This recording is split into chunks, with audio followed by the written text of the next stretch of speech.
Breasticles. There we go. Alright. So. Well, we meet again.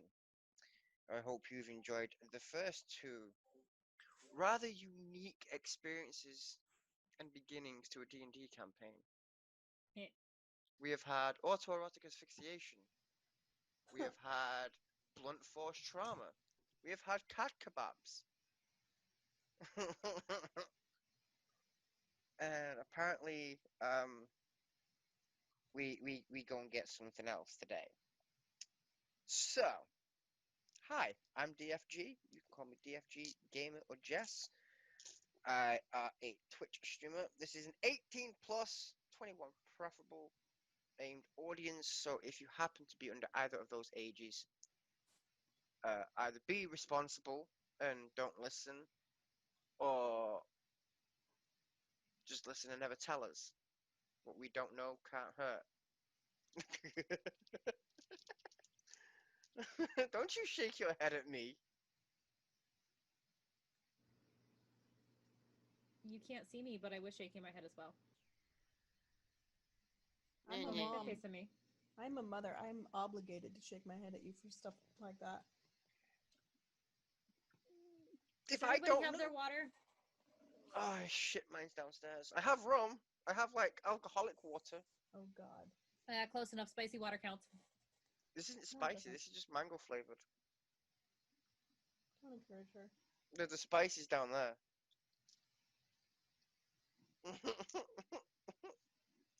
Alright. So, yes, this is a highly graphic campaign that I have created in my world, my story. It is 5th edition, 5th edition, 5th edition? Yeah, 5th edition, we'll go with that. It is 5th edition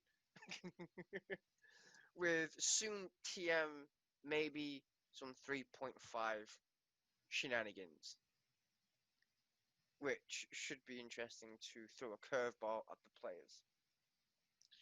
Anywho, Rude. last session, rip indeed. Last session, they evaded every fucking combat I threw at them. Which I was not too happy about, because the idea is to try and make them fight with the cruddy gear that they have. But apparently they're not having it. And you can't see this, but I have a really big look of disapproval on my face right now. We are disinclined to acquiesce to your request. Yeah, fuck off, Keira Knightley. It means no. Parlay.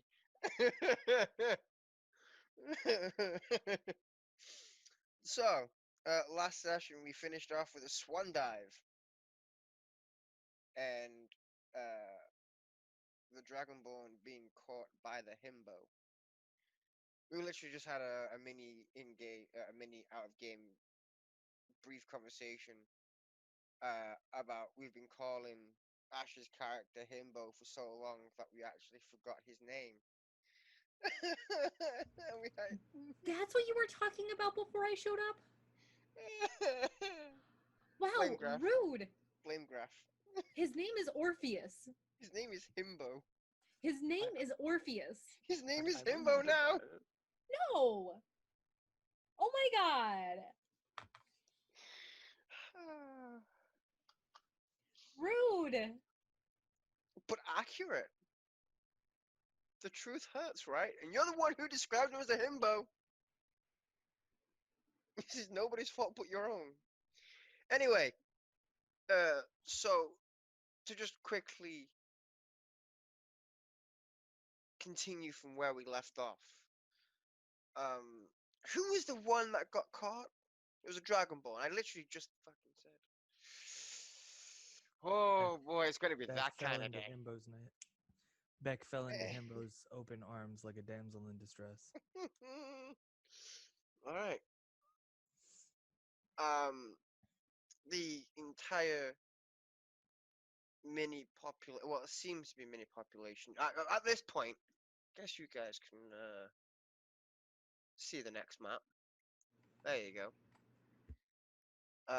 Yes, you see exactly what you're supposed to see and nothing more, nothing less.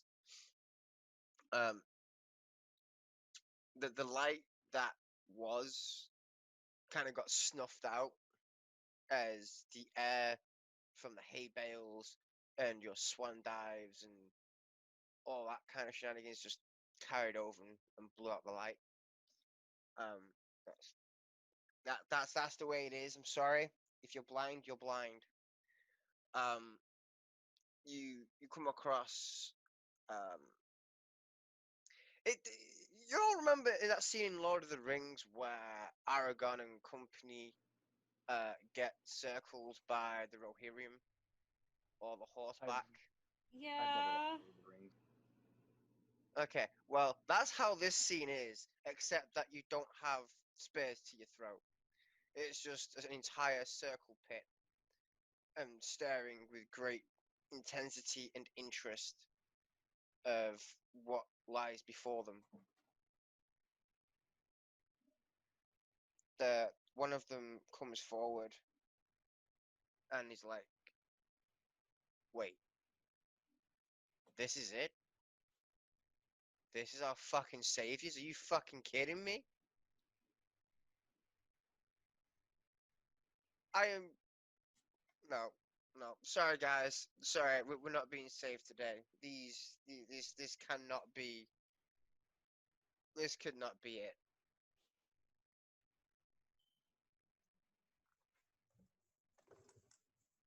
He looks. He literally squints. At this point, everybody kind of seems to be heavily visually impaired, and but over time they have adjusted to um the lack of light and have developed a little bit of vision. Um, he's just squinting up and down. He's taking like I heard four voices. Where's the fourth? He looks up and down at the himbo, Orpheus. He looks over at the Dragonborn, who is still in the himbo's arms. And then he looks at the cat, who is in the hay bale. Where's the fourth? Here, and here. Oh, down here. Hi. He can't quite. He's like roughly the himbo height. So he literally like that's a little bit further than his vision allows.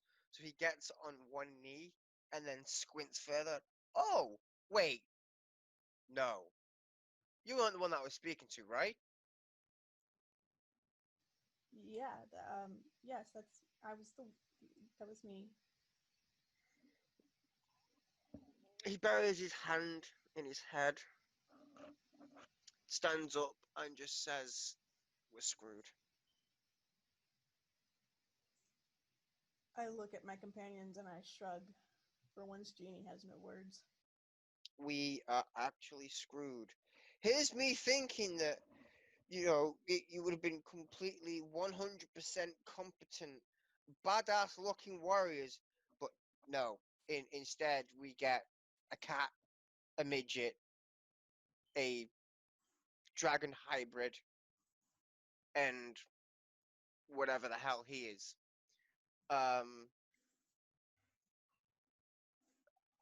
Why are you wearing a bench? Why are you wearing a barrel? Please tell me this is not what you plan to use to break out of here.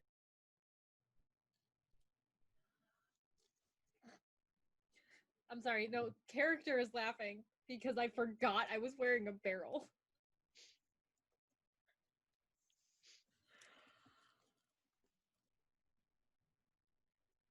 Um.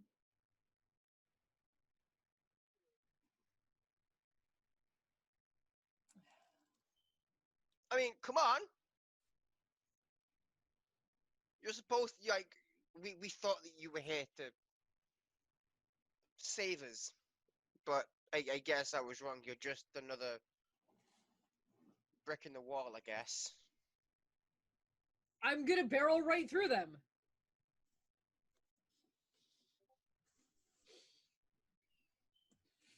You can't see me, but my face is buried in my hands. I'm so disappointed. How are we doing this?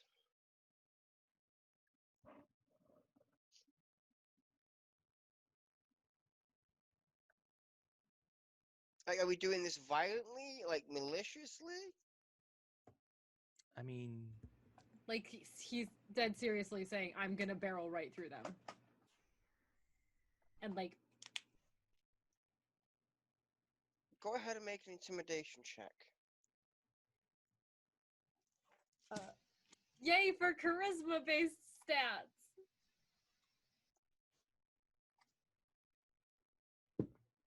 Oh, not bad. I rolled an 18 plus 6.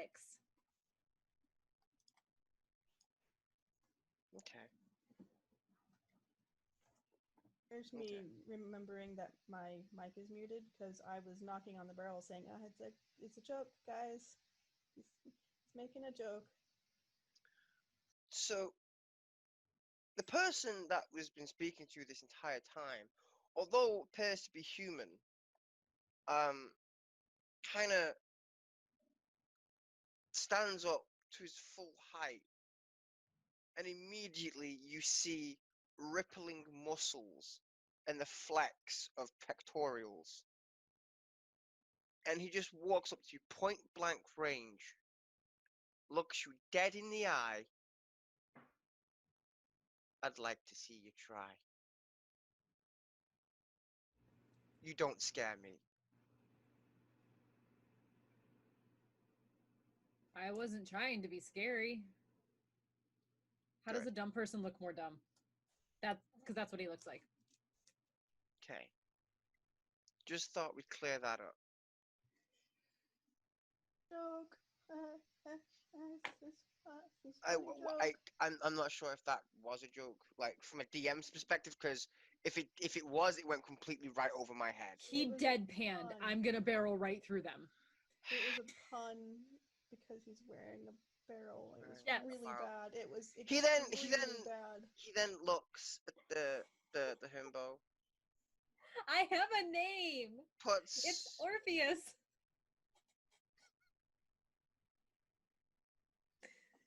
We all have nicknames now. Yours is Himbo.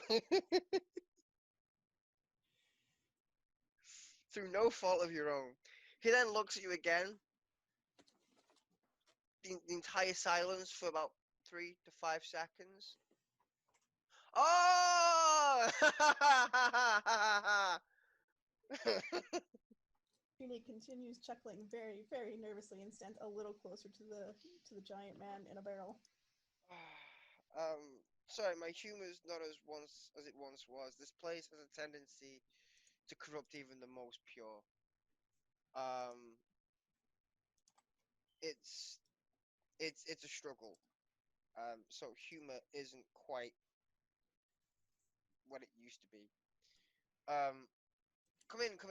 And at this point, your eyes grow accustomed. You all have about roughly 5 feet of dark vision for those who don't have. Roughly. It's itty bitty tiny incy beansy bit.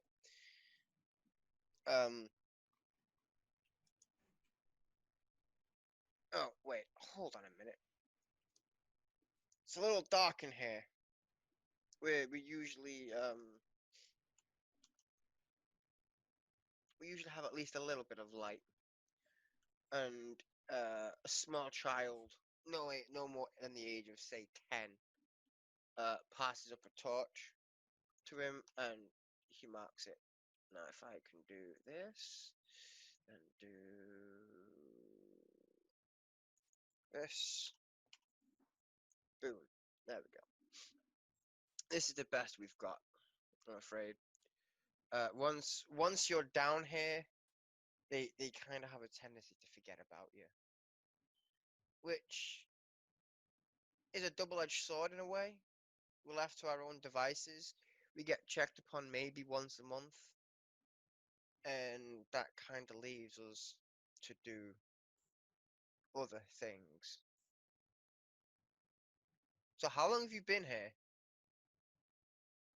No idea. Not sure, but I'm suspecting a longer time than I maybe have thought. He looks at the cat.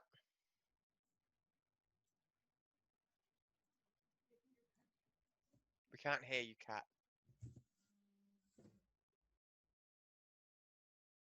I got no idea.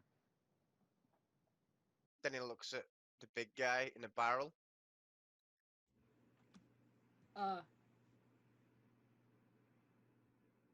Last I remember, I was working, and I don't know if that was yesterday or last week.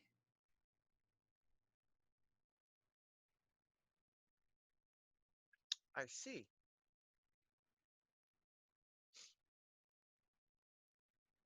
I see. At this point, you grow accustomed to the noise. Everybody's kind of,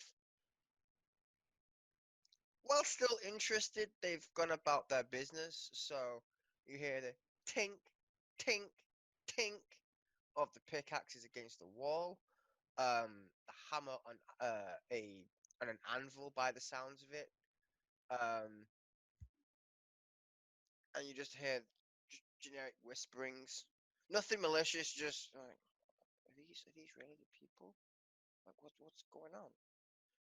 We haven't seen anybody in years. He says, well, we've been here a long time. We were cellmates. Well, we were in prison at the time of the king when he was here. Although I'm not sure where that beautiful old ginger bastard is anymore. I hope he's okay. But there was a group of people some years ago who went by the name of Vithtaboran. They were very much like yourselves, although a little more prepared. And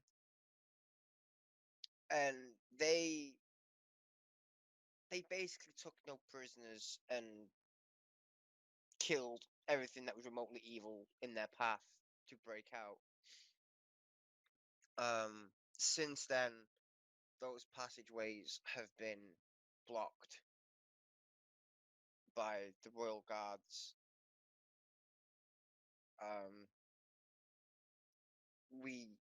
We've been trying, but every so often we can't seem to get the amount of work done needed before we get caught.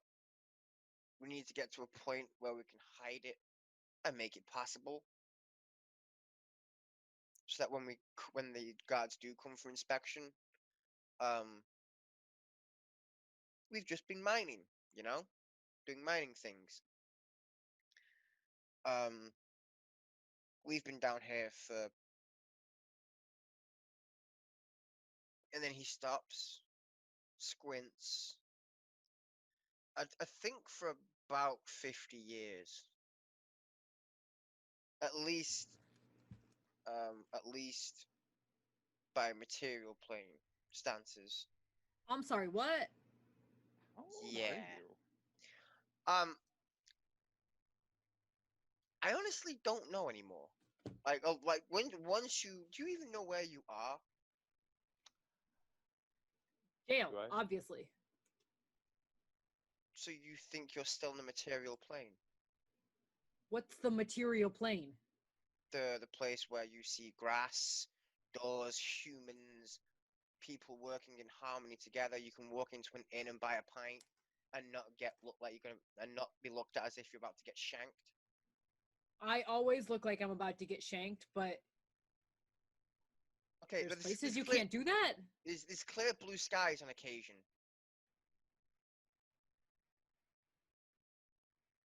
Himbo.exe has stopped working. Player to Jess. Yeah. Would my great aunt I mean, my grand aunt has told me about at least one or two planes of existence. Would she have gone at length enough for me to be able to follow this conversation? No. She would have not told you specific things to protect your sanity as Okay. such a youngling. I only really know about the one then that was in my session Which one? zero. Which one was in your session 0? The one where it was basically Terra, everything green and Oh. glowing and Basically, the Earth plane. Got it.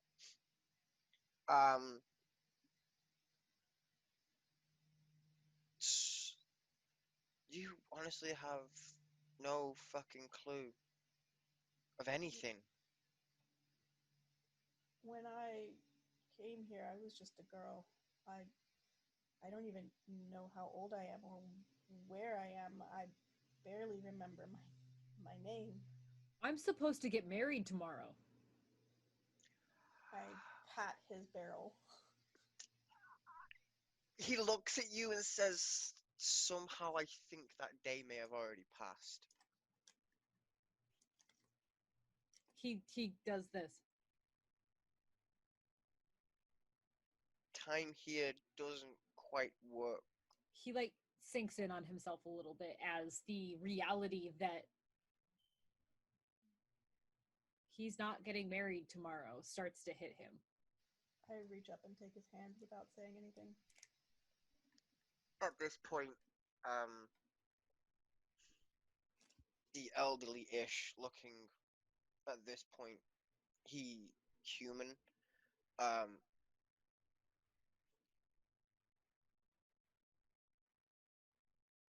he sighs heavily and says under his breath, this is gonna be a long day. Come with me, and he gestures for you to follow him. Do you follow? Numbly. At this point, he just leads you into a small area. Over here. There's hay bales of where people sleep. But welcome to my humble abode, I guess.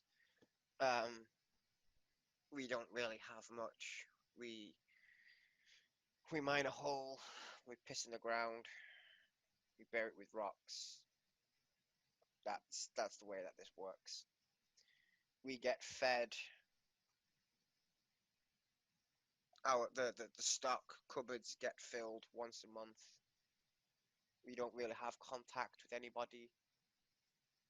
Even the guards have kind of somewhat stopped coming round. The only visitors that we get are the dead ones, and well, we're responsible for that as well. And he gestures in a direction further south as to where there is just once he gestures that, the smell kind of hits of decayed flesh. Like once fight night happens, whoever loses ends up down here. Sometimes they can be saved, more often than not, they don't. Start dry heaving at the smell.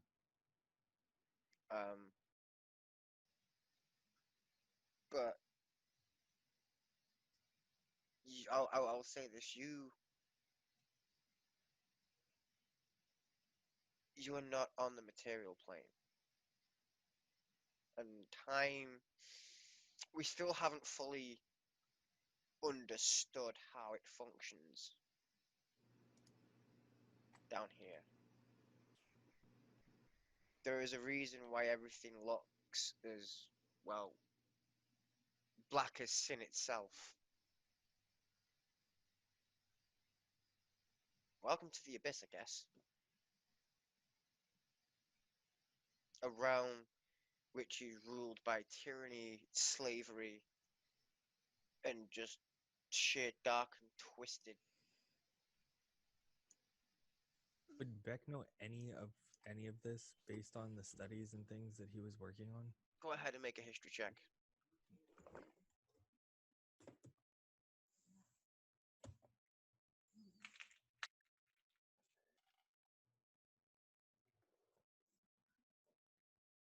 It's 19 plus whatever my history is. Give me a second.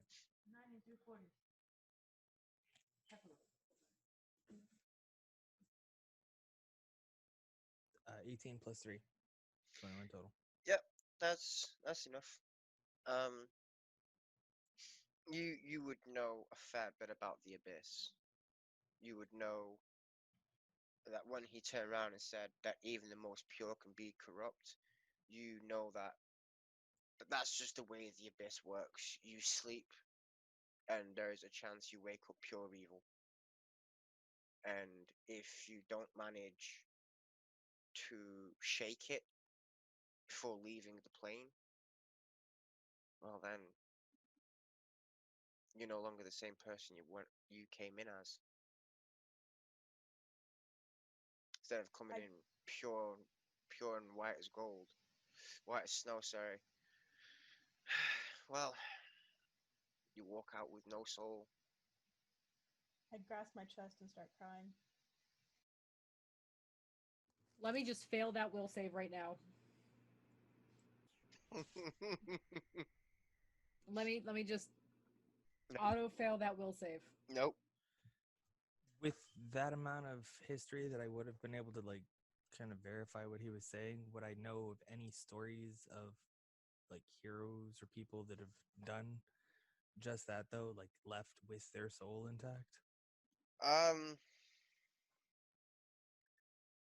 Nobody of great importance other than the king, Bjorn, who he mentioned before.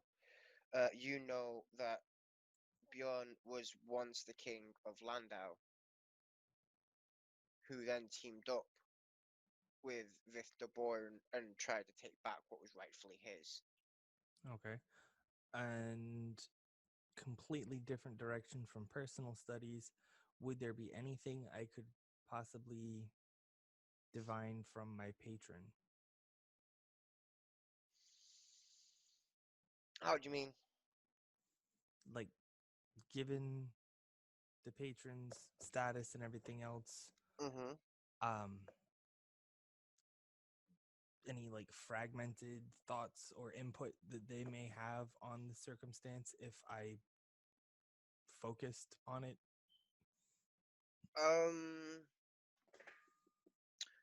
Do me a favor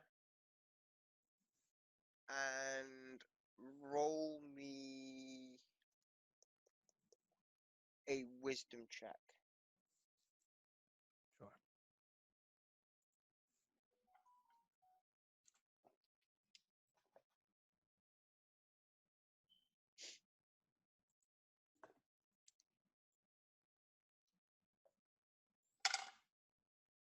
Oof. What'd you get? A 4. Okay.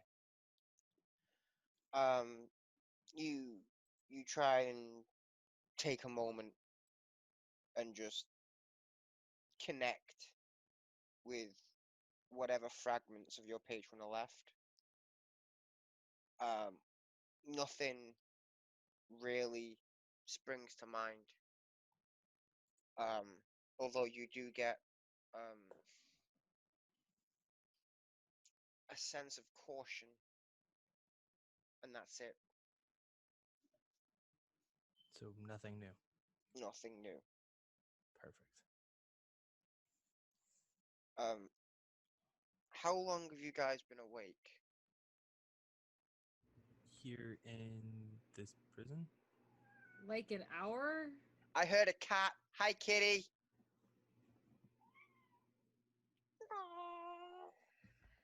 I chuckle and say, I don't know, maybe a day? It's kind of hard to tell with no sun. This is true.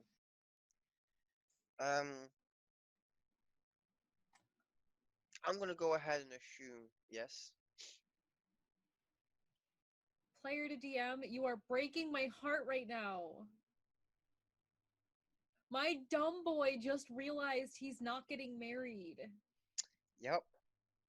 And like he's digesting that now. Yep. You're Oh. gonna hate me even more. I'm gonna go back to not having video on.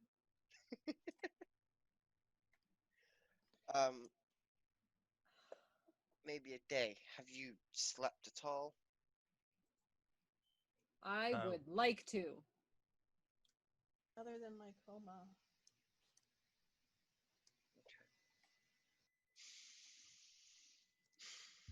Have you guys eaten anything?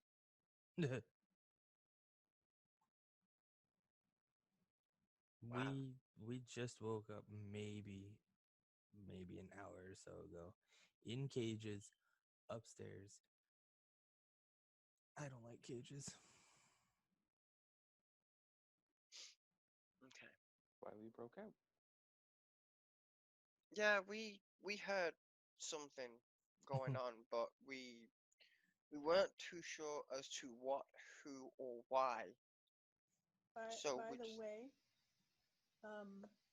we should get to planning and strategizing soon because we are officially escaped convicts, and they're gonna be looking for us, and especially for him. Oh yeah, they're gonna look for me. Oh Well, boy. Truth be told, no. Truth be told, as much of a wanted convict as you are, it's going to take time. At which this point we seem to have an infinite amount of, considering our current location. Secondly, they'll forget about you in maybe a day when they realize that they can't find you. And as I said, we're very rarely checked on. And honestly, if I saw you looking like that, I wouldn't think that you were the person that I was looking for. And then addresses the barrel and the makeshift tower shield out of the bench. He's already killed a guard. You know, somehow that doesn't surprise me. Somehow he's just... I feel as if he was meant for it.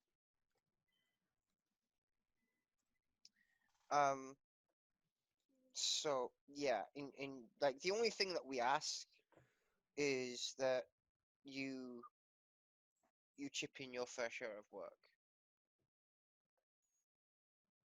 We dig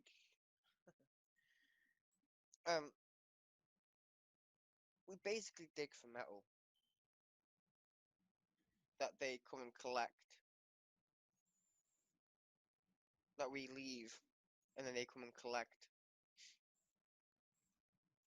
What they do with it, we don't know. Could be weapons, could be armor, could be the next big technological advancement in warfare, could be electric, whatever electric is. Rumors have been floating around of this electric thing. I assume it has something to do with mages, so whatever. But yeah, that's all we ask, is that if you can help us, we'll help you. So if we could make your process more efficient, would that be helpful? Because I'm no good at physical labor. If you could, efficiency, actual labor itself, anything to make our lives easier so we can concentrate on efforts. Because hold on, and I pull out my mushroom, and I show that I can make mushrooms. They glow. Oh my god, that's adorable. Can you make them edible? I don't know. I've never tried that. Are they tasty? I don't care if they're actually edible. Are they tasty? I look up at him, and I look at the other guy, and then I look at my mushroom, a little nervous, close my eyes, and I take a bite. Okay. You what? You what now? A small tear comes down my face. You what now? Oh boy. I knew this was gonna happen at some point. You what now? I didn't expect this to be the third session. She set me up. I would like you to make a Constitution saving throw for me, Oh my please. god, I'm getting my real dice for this. I need dice that are on my side.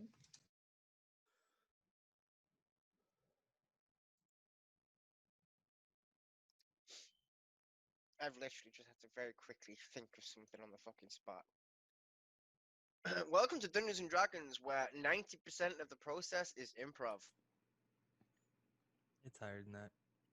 It's more like 99%. It's a D20.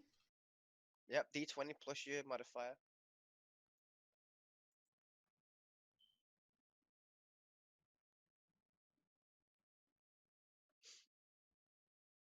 Oh boy. Hi, kitty. How many? You're muted. Freaking Zoom. 16. Okay. As you sink your teeth and you give it a few chews,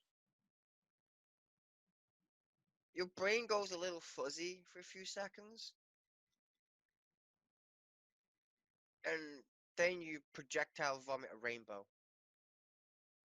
Oh my god, that's awesome! Did it taste good? I don't know, did it, Jess? It was bitter. How did you feel?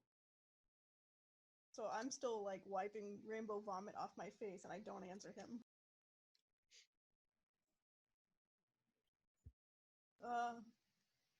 Maybe not good for eating, but good for seeing.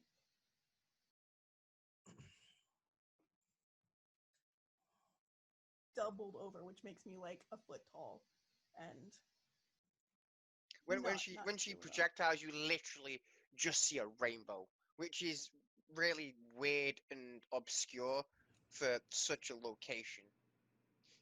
As the projectile vomit projects forward, it kind of you actually see you see you see it's like the Disney logo where it starts at one end and goes round, but the very beginning section kind of follows it, and then it just poof. I'm following the acid trip unicorn on a trash heap image you gave me. I'm sorry, 5 seconds ago I was like broken as a player, and now I'm like, I want him to want to try that.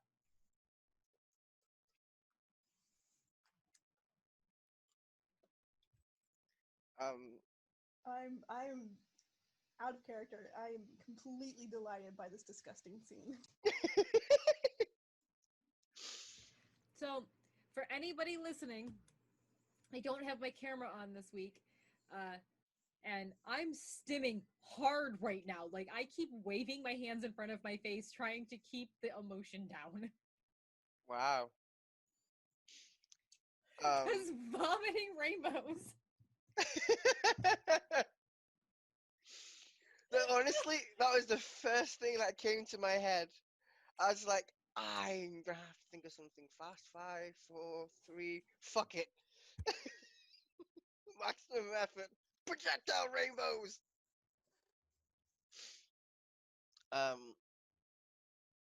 So can you? I guess it'd be safe to assume that you're, I don't know, the local druid, the local drug dealer at this point, given what I've just witnessed. I mean, I am a druid. Oh man, Earth is my thing, and I'm not very good. If Earth is your thing, shouldn't that mean that you're able to get food?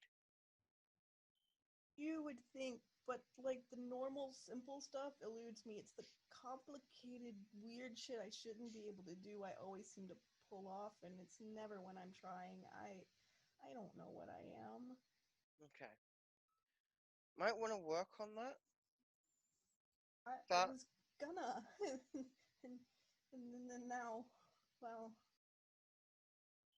Okay. Well, fortunate for you, we have a couple of rations left. It's not going to be an entire ration each. It's going to be more like half a ration. But it will stop you from starving. nod mutely with my hand over my mouth. He yells over at the cave in the cave. Frank, go and get us the rations that are left. Our new visitors haven't eaten yet.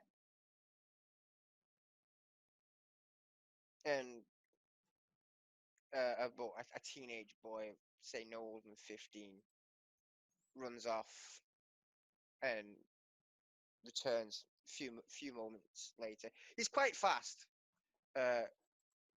Returns moments later with just a small handful of ration packs, and he hands them over, and just the snaps into halves, and you get given. It's dry. It tastes like stale Pop-Tarts. But hey, it's food. It may be stale, but it does taste sweet, and that will tide you over for a little bit longer.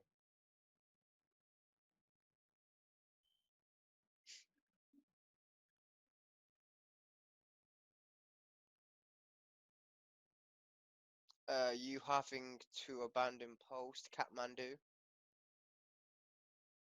Alright. Well, in that case, I know we've been less than an hour, but our local rogue has to go and do rogue things in the real world. So we'll call a break here, and then we'll have a slightly longer second half. Yeah. And I'm just gonna keep recording. I will be right back. Yep. Actually, yeah, I'll keep recording that way. I don't have to reline everything up. Hey, Jess. Uh-huh. Do you, as a DM, have intentions on giving any kind of like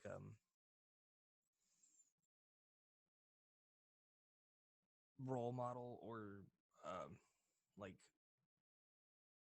figures to anybody to like help them grow at this stage, or no? At some point, yeah. Okay. I mean, Graf kind of already has a couple. Well, yeah, but I meant like in the conditions that we're in, that way.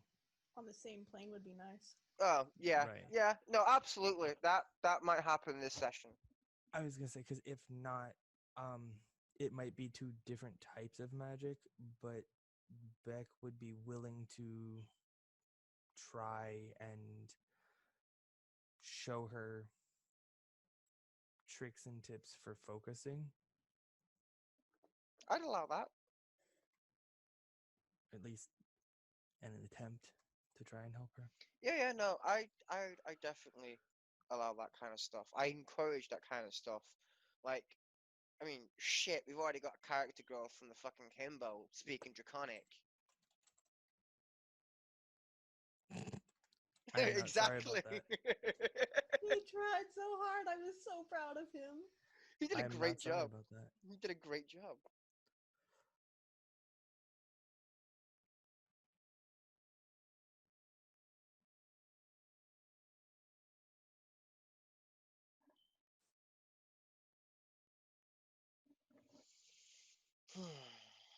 Well, I'm glad I got to toy with people's emotions.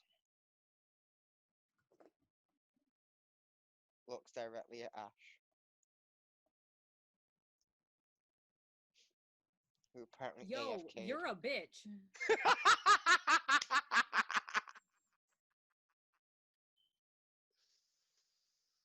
Oh, well, Welcome to my DM style. If you're calling me a bitch now, wait till further down the line.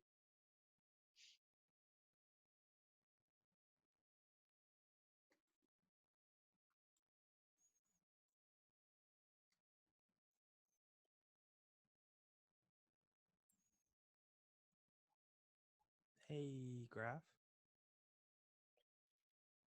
Hmm? You have druid craft, I imagine. See, it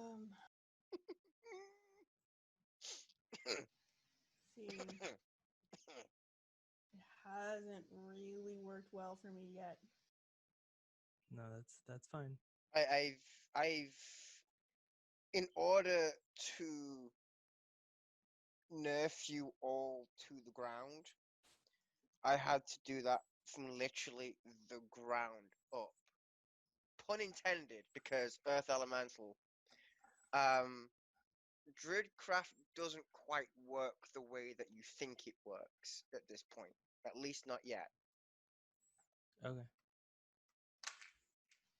I was thinking more.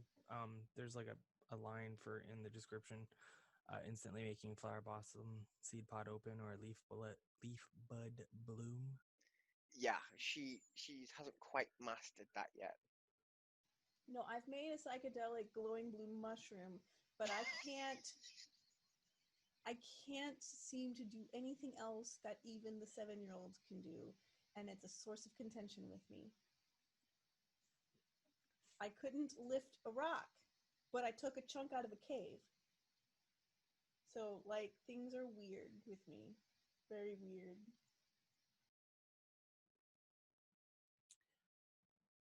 I'm gonna save this conversation. Player to Well, player, I fucking love it. I mean, honestly, like this point, we may have like took a break, but I'll accept these as, in-game conversations. I'll totally accept these as in-game conversations. I mean, why not? I did Besides- just explain to the guy that I'm not very good. Nothing really works the way I want it to. So it follows. For those who are listening and are thinking why I did that, and perhaps fellow Aspies can, chip in here in the comments. The way that the autistic brain functions is exactly like the way that I've put Druidcraft. The simplistic things can seem the most complex, yet the most complex can seem the most simple. And that's just nature of the beast. I fucking love it. It is a really great spin on Druid. After playing Druid so many times, I'm delighted. I also just didn't want to give you guys things that you can abuse right off the bat, because what I've seen in D&D campaigns is people immediately be able to think outside of the box, but only just because it requires something that they already have access to. Whereas you guys like, fuck it, I'm gonna put a barrel around the himbo and give him a tower shield from a bench. And a bow out of armory stands. And I went with bioluminescent mushroom when I could have just used fire. It is now psychedelic glowing blue shroom.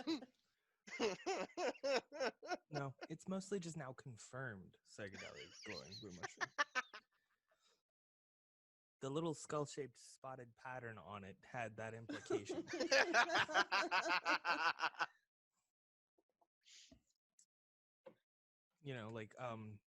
Anybody that's played Borderlands 2 with the different cute little punk emoji type things that would flow past the screen with the Mechromancer.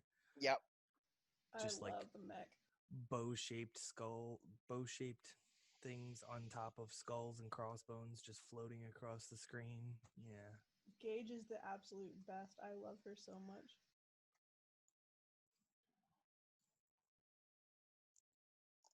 But like that, except maybe in rainbow colors scattered across the top of this mushroom.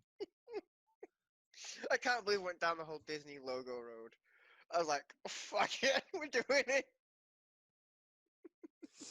And I'm small, like the gnome in Gravity Falls. That gif comes from. Yep. Lacking a beard.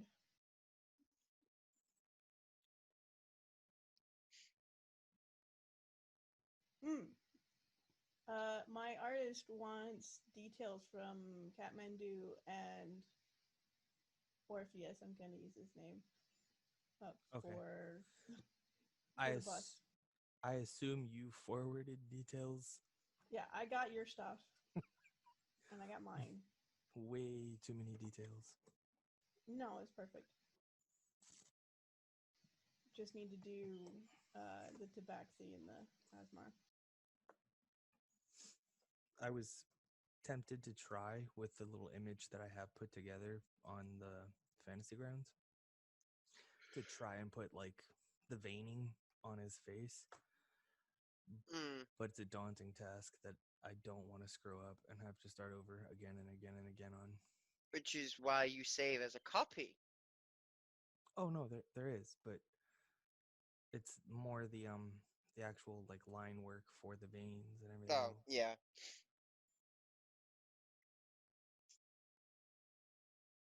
Because I'm not. Sorry, I just had someone trying to call me on Discord, interrupting everything you just said. Were you saying something for me? I was just basically mentioning the line work for the veins. Like the only reason I haven't done it is I don't want to screw it up and have to keep starting over and then get disappointed and quit. Okay, well, it's going to be just a bust, so if veins are showing at all, he's going to show you a rough draft so you can make comments. I was talking about for the little chibi image thing that I kind of rough drafted through together myself from Which like was very 2 months cute, ago. by the way.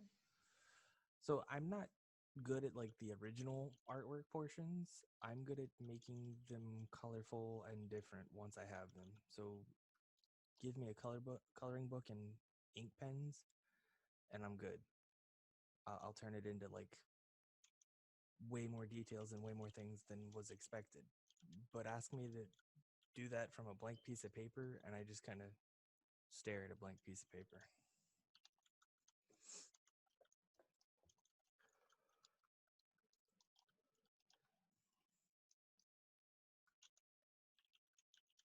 I did get a nice journal today. It's a world builder's journal. Ooh. It's got 365 different prompts at the top of each page for just generic world building things. I just randomly opened it up. Before her death, your mother leaves you with an ancient blood-spattered weapon. What does it look like? Interesting. And you journal in that entry, and you can use that for character development or world building or both. It was $20 at Barnes & Noble. And then there was a set of notebooks, each with legendary iconic creatures on them. So like one of them has a red dragon, one of them has a gnoll, a mind flayer, a beholder. God, I cannot wait to get Baldur's Gate 3. It weird. Looks incredible. I was streaming it for Hannah the other day when I was playing it. It was just me and Hannah. But it's weird. I don't think Colby was expecting it to be mind flayers and mind fucky like it is. Because he was like, when he bought it, he's like, hey, by the way, get ready for a mind fuck. And then I was like, oh, mind flayers. Okay, cool. I already know what's going on. Yeah. And then, of course, me liking the warlocks and the different things. I have a warlock whose patron was a great old one. Oh, fun. So I'm just like, all right, cool. I don't want to like spoil too much of it, but the first thing that you have an option of like befriending is an intellect devourer. That's interesting. That's very interesting. And that's all I want on that because I'm like, this is a game that I'm really fucking hyped for. Yeah. It's made by one of my favorite devs because I played the ever-living shit out of Divinity 1 and Divinity Original Sin 2. And the fact that they have only but improved on that same engine makes me just fall in love because it's so nice. And by telling you what I just told you, that's enough of a hook and a tidbit for you to see what's about to happen when it happens, but not necessarily understand where it's coming from still. Yeah. I mean, what is a D&D campaign without a good old mindfuck right off the bat? Oh, such a mindfuck right I off the mean, jump. take a look at Himbo, completely mindfucked. Take a look at, although they have it in their stories, it still gives the DM the creative freedom to slowly play that shit out. I mean, Kathmandu got shanked by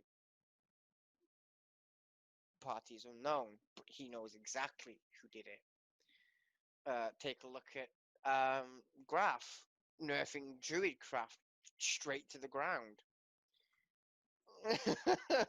So with I don't know the circumstances in the area that we're fixing to be in. I know that they said magic doesn't work the way it's supposed to at all or whatever. So I don't know that any practicing of magic or crafting will work, but Beck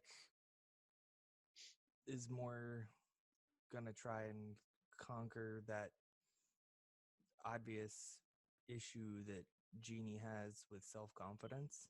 Mm-hmm. Because as far as he can tell, he's going to charisma bulldoze right over it and be like, nope, you can do it because you're going to do it. Because if you don't, we're going to starve to death. So go ahead and do it. Okay. That's fine, Graf. That's fine. I'm okay with this because I know exactly how that's going to play out, and I'm all for it. Beck doesn't, but like That's not the way. That's not the way you do it, but I'll take it. Just for why? Because it adds more plot, adds more character development. At some point, you're gonna have to learn to work under pressure. I mean, you kind of already did it once. I mean, I refer to the those goblin are my best brains roles. Yeah, splattered across the wall of the cave. those are my absolute best roles. True, but like I can't perform well under no pressure. So like now And my that's third steak, and it's gonna be just go why. so my mind immediately gravitates towards like Aang in the Avatar state. Moments of like extreme duress and Uh-huh. stress and oh god, if I don't do this the world's gonna end. Honestly, He's that's just called kind me of where Aang. the inspiration came from. Was the Avatar. Yo, Yards. on that thought, that's why my character in this RPG thing is legitimately broken right now. I It's used amazing. the when things are seriously emotional, it gets very difficult for especially children to figure out how to handle those emotions. Yep. It's truly amazing as to where and how you can manipulate inspiration. Like, goddamn. So speaking of inspiration, I know hero points expire from Pathfinder. I haven't really ever used inspiration in D&D. It's Do a those D10. persist? Yeah, you keep it stocked until you use it. Okay. But then you just like all I ask is that you remind me where the occasions of said inspiration were given. Okay. So I'm gonna remind you now that the Tabaxi has a die of inspiration that I was given to gift to whomever, and I have a die of inspiration. I think I said a pun of some sort that got me the extra one to gift to somebody. And then the first one, I don't remember exactly what I did, but it was from the first session. It was Alright. Kathmandu. Oh, yeah, there you go. You Oh died yeah, for that was the because point you of the cracked me. Kathmandu. Yeah. I don't puns, and you got me good.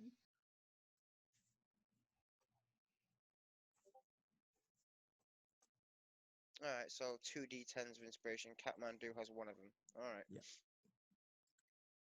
And I bring it up and remind you in case I decide to use it while trying to Yep. inspire Jeannie to overcome some of those self-confidence issues. I just thought of a great idea, and you're gonna fucking hate me for it. This is aimed at Graph. I figured.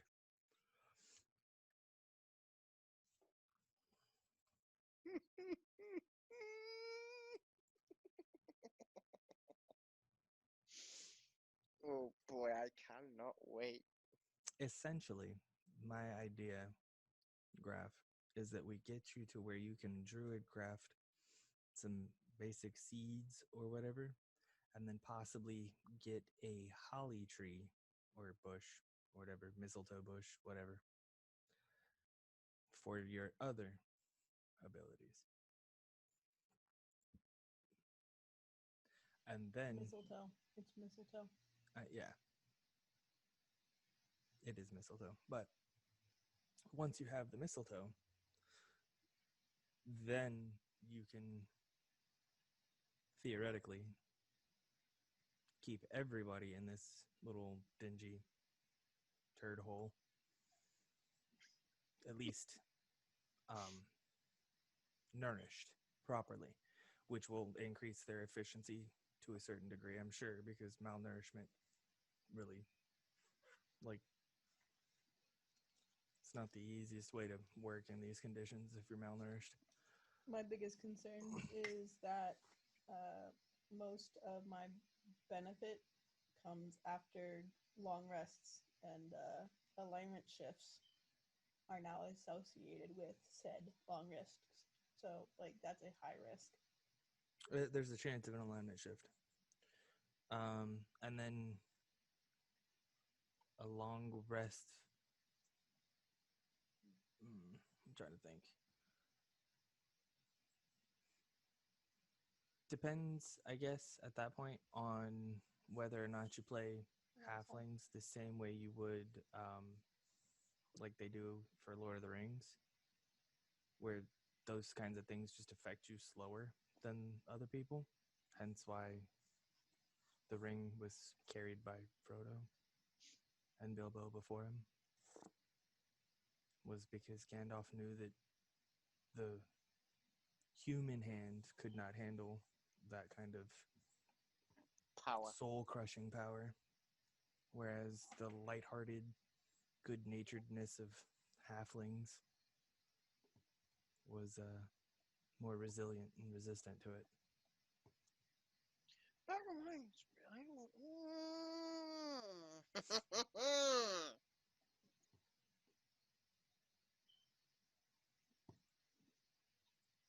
And then you have me, who never really actually has to take a long rest. Comes from my college studies. Adderall, coffee, and energy drinks, it's fine. I'm not sure energy drinks and Adderall are in this world yet. Coffee is, but good luck trying to find some. The idea, Yeah. more than the product. Although it would be interesting. Again, Totally work a sponsor into the campaign. This week's campaign brought to you by Johnson & Johnson, or whatever one of the major medical brands is, because I can't think of them off the top of my head right now. 3M, maybe? Maybe. Ash could chime in at any time now, and that would be the most Ash is helpful busy thing. role-playing right now. I know, she's cheating on us again. I know. Rude. Yes. Yes, I am. Feel like I know, unwanted right? type Feel unloved, unneeded, unwanted, used and abused and tossed to the side. I feel like she called us to tell us that she had to work late, but really she's at the bar drinking with Yep. friends. Yep.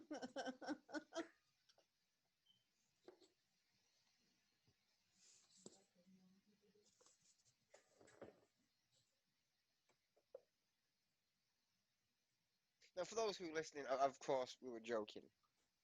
Like, just in case you couldn't detect the sarcasm. Yeah, huh? Put that tongue away, Missy.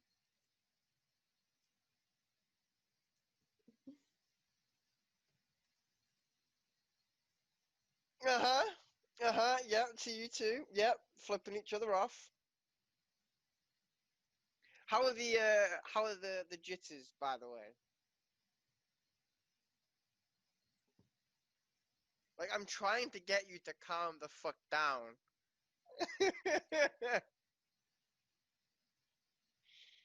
Because seeing somebody with jitters gives me anxiety, or knowing somebody has the jitters gives me anxiety, because it's at that point they become unpredictable.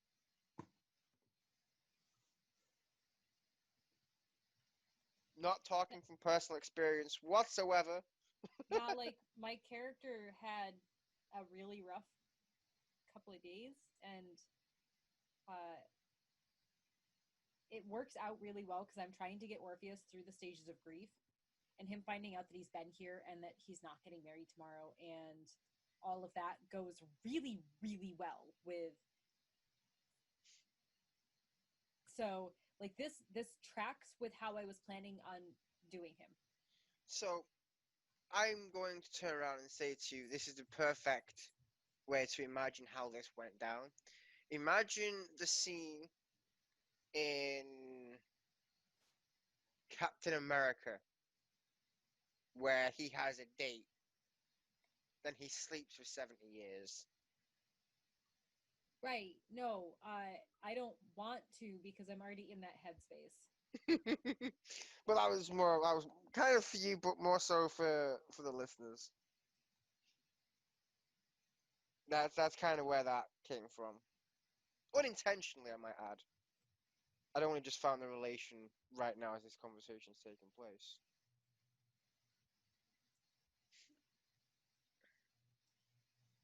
I've got to say though, the lighting work I did on Roll20 for this map is fucking-tacular.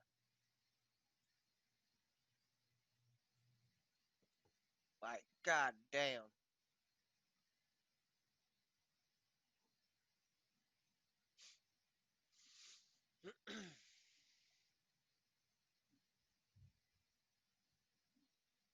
A lot of the assets that I do use have already been provided to me by Roll20 because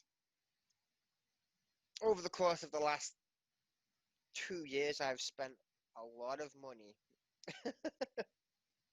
Because sometimes doing it yourself it just takes a little too long. Really, Graf? Really? Sorry, I forgot I wasn't muted. Get your mind out of the gutter.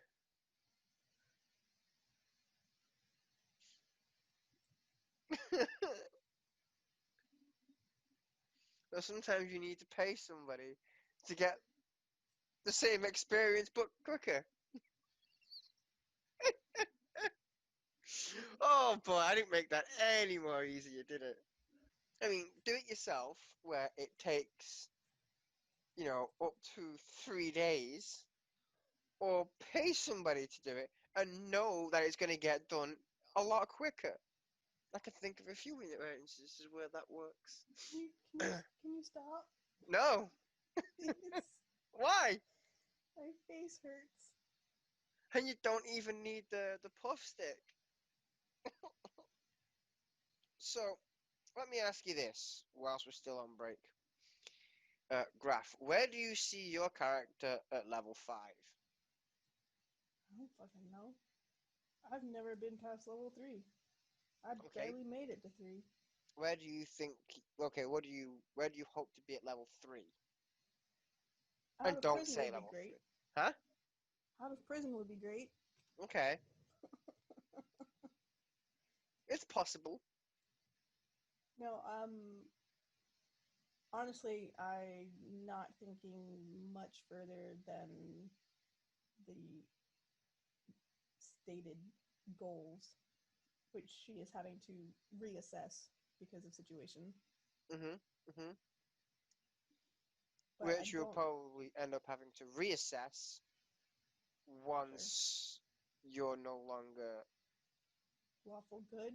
in the bottomless hole of the abyss. There's that. Now, from the burning the burning motivation previously, I mean, there's that call for adventure. She wants to be like her aunt, but the what is happening to my family? What is happening to my dad? How can I help?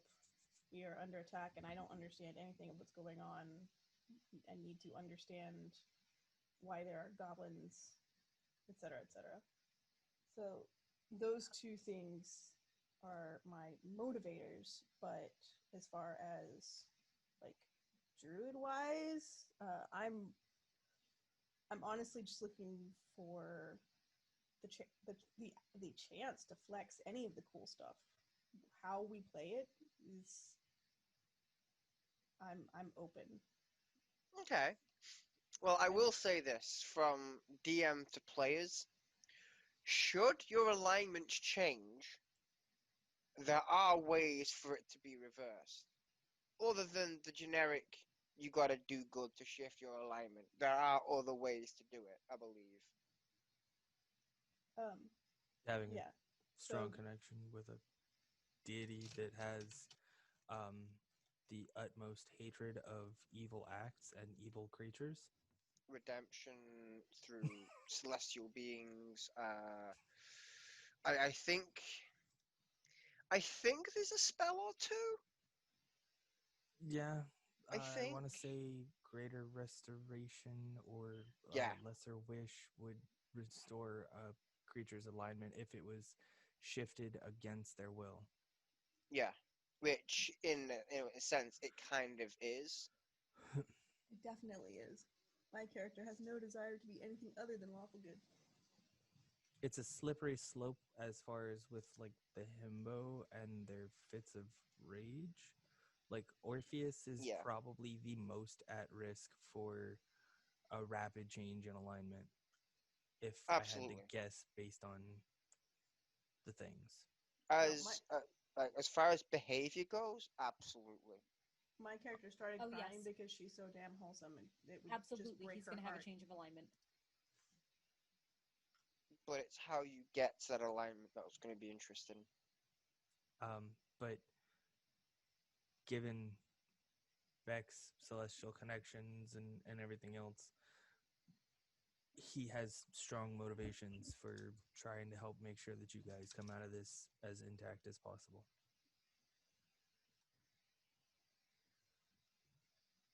It absolutely breaks Jeannie's heart to think that anybody could become evil. Oh dear. Yeah, I know. Oh dear. And that could happen at any given point in this group with a long rest. I don't have to long rest, so that's never going to happen to me. Ever vigilant. Is that a feat? It's not a feat. It's just that I get all of my stuff back on short rests, not long rests. So I don't have to long rest. I only have to long rest if I'm forced to due to some injury or something that I can't overcome with short rests. Really? Yes. Motherfucker! I told you, I am going to do everything I can to make sure that my allies do not become corrupted by evil. Up to and including standing vigilant and exercising whatever demons or dark essences try to creep their way towards them. Wow, I might have to fucking concoct some bullshit!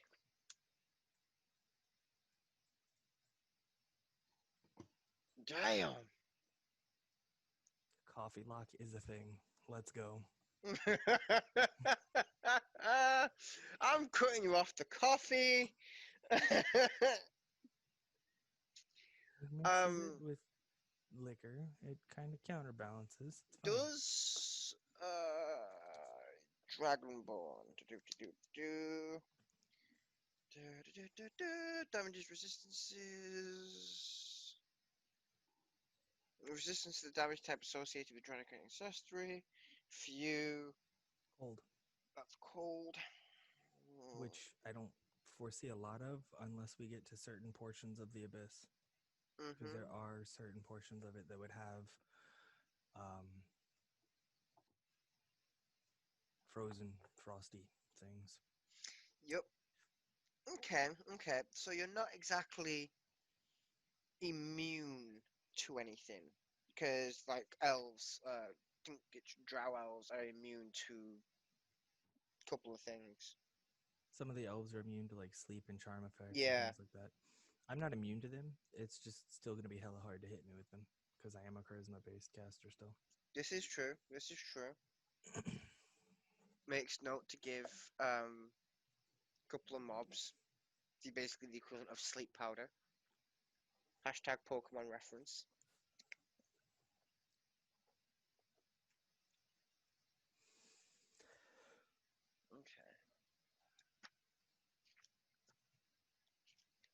Okay.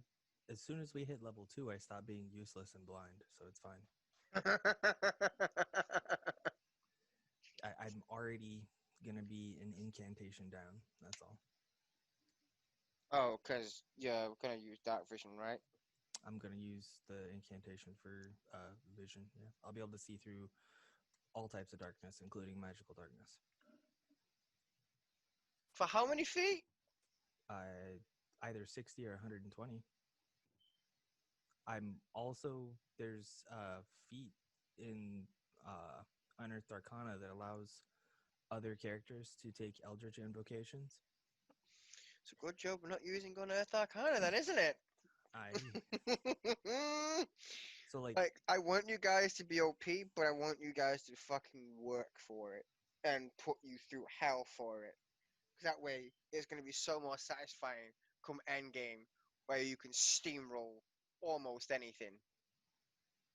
Yeah. Almost. I have a few reservations. Top secret plans.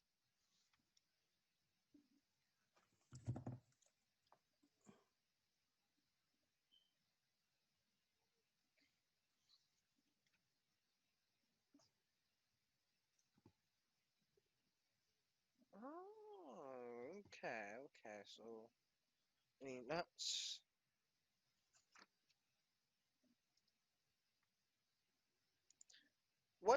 What skill tree are you going down with for the warlock? What do you mean? Like which pact am I taking? Yeah, Pact of the Tome, right? More than likely. Okay. Just to kind of continue in with that flavor and that sage type perspective. Now, I still plan on, with Pact of the Tome, taking the ritual down for Find Familiar. Yep. Which will allow me to still have a familiar, but it won't be one of the Warlock's special familiars, so I won't have like a pseudo-dragon just kind of hanging out. Yeah. Sadly.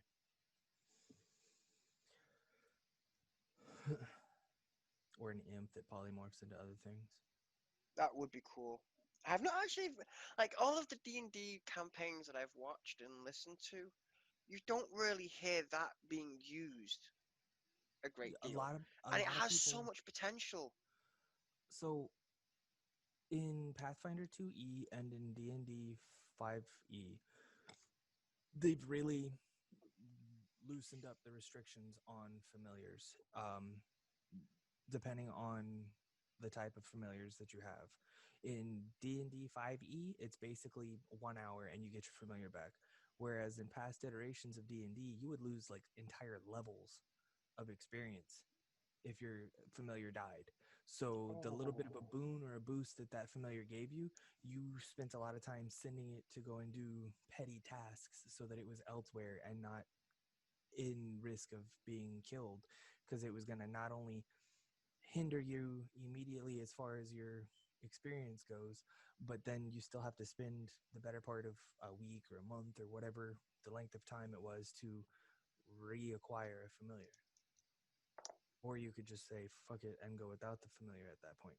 Now, Yeah. in those same iterations, it was a built-in class feature as opposed to a feat or a spell.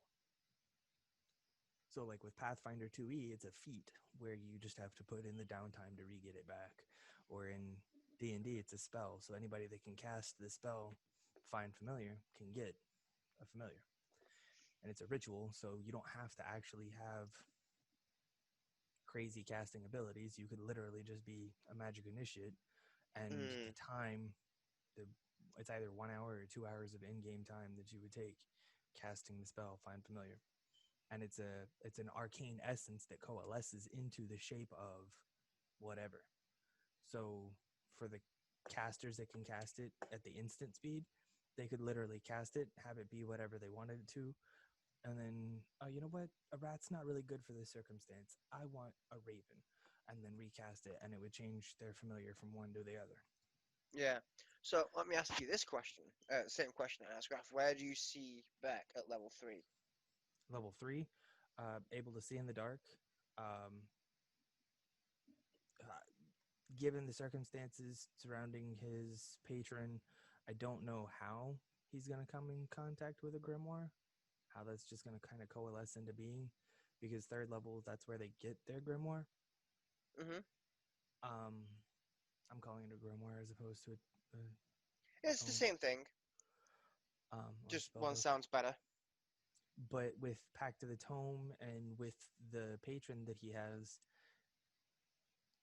he's going to be doing everything he can to fortify and protect his allies from an alignment shift, because that's the kind of thing that would go directly against the way Bahamut is. Mm-hmm. Like Bahamut, you could be an evil creature who just haphazardly peed behind the inn, and he's going to be like, smite thee, kind of deal. Like, he doesn't tolerate even minor indiscretions from evil creatures. So the fact that we're here and enduring this, and it could eventually negatively impact the people around him, he might not be great at expressing things, but he will absolutely quietly and directly do what he can to protect them. There's features. One of the incantations I can take will let me have X number of party members write their name in the book, and it'll give them a certain amount of temporary hit points every day. Just right off the bat, you're getting that number of temporary hit points. And I can erase their name whenever I want, but... So it's like the Death Note, but opposite. Well, I mean, like, you could do positive things with a Death Note. You just had to be very creative about it. Yeah. But yes, essentially, by having their name in the book, I'm effectively guaranteeing them a portion of protection, in this case, celestial protection from the source of my power. So, Ash. Waits for Ash to stop cheating on us with other RP group. Hi! Yeah. Where do you see Himbo Orpheus at level 3? At level 3, fucking crying. Can easily be arranged. Yeah, no, it's already happening. Oh yeah, it's gonna happen more.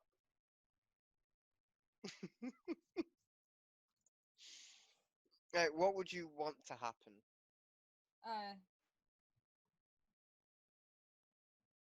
Him to not have a broken soul, but that's not a level 3 fix. That's a long game fix. I mean, you don't know. Going to get worse or get broke. I mean, you don't know when you guys are going to level up. Yeah, no. It entirely depends on what happens. from what you're saying, it sounds like to me, just as a listener, that depending on how the RPing and the character development for Orpheus goes, you may throw caution to the wind and fully embrace the warpath and just murder and maim everything that comes your direction. Correct. That's literally my plan. He's got two options. He either starts making the choices that redeems him from his fallen protector, or he doesn't, and he goes down the bad path. He is walking the line of two choices.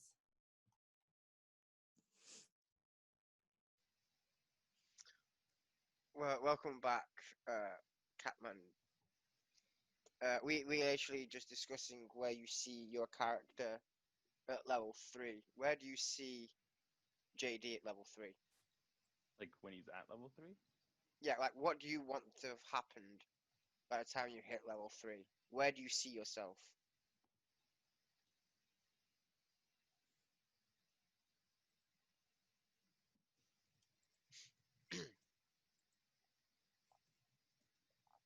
This was just literally food for thought whilst we were on break. That's a really good question. None of us have actually gotten up and stretched or got food. We've just sat here and talked. Which, by the way, for those who are listening, if you haven't yet done so, hail, hydrate, and stretch your legs. Also, wear a fucking mask. I honestly don't know. Like, I have it.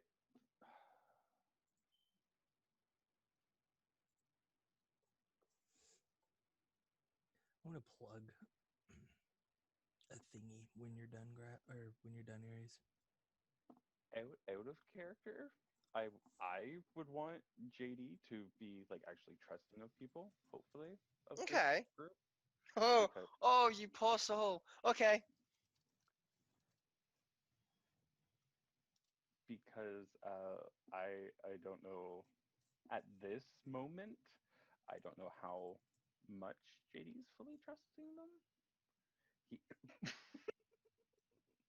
I didn't actually put shackles on you. Really? After what was just said, and now we're involving shackles, plugs, shackles, apparently pussy on screen? For the reference, it was a cat, not an actual, just, no. Get your heads out the gutter. You put their heads in the gutter. Hi, kitty. but yeah, like right now, I'm going with them because we're getting out. But after this, like JD doesn't know if he's going to actually stay with them or if he's just going to go off on his own because he doesn't even know who these people are. They're just here helping him get out. Okay. Type thing. Interesting. So what I'm hearing, there is mini potential for a mini series of solo Kathmandu. I can think of some interesting heists for a rogue fitting. Hi, kitty. Oh my god, all the black cats. I could barely see him. If he didn't move, I wouldn't have known he was there. He is the void. The purring void. He is the abyss. He's the reason why you are in the abyss. We are in his fur. As a snack for right now, the fun of guessing what Skittle this is. Oh, mystery flavored Skittles. No, it's Skittle covered in yogurt. Oh. Nope. Nope. I need to know what's going in my mouth. Uh-huh. To answer your question, it's a Skittle covered in yogurt, but yeah, still, it's gross. He doesn't look too fond. He doesn't look too fond. Not because yogurt or Skittles are bad, but because the combination of yogurt and Skittles is not appetizing to my intestines. Yeah, no. Mine, it's fine. Can we get a rating out of 10? Of these? Mm-hmm. I give them a 9. Okay. All right, are we ready to continue? Yeah. All right. I mean, I have to break it to the boss here, but I'll see what I can do.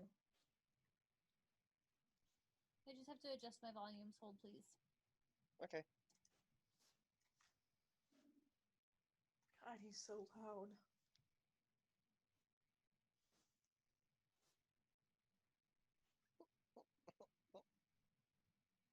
Yeah, none of these are bad flavors. It's literally grape, lemon, strawberry, green apple, and orange. Oh, okay. Yeah, the original flavors.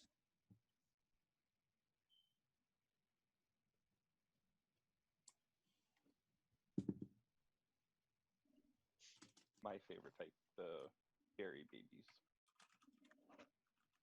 All right. You done with the volumes, Ash? Yep. All right. So, you guys got your rations. What These happened taste then? Delicious. It's stale Pop Tarts. I was back Sarcasm. It was back trying to, be appreciative. Yeah.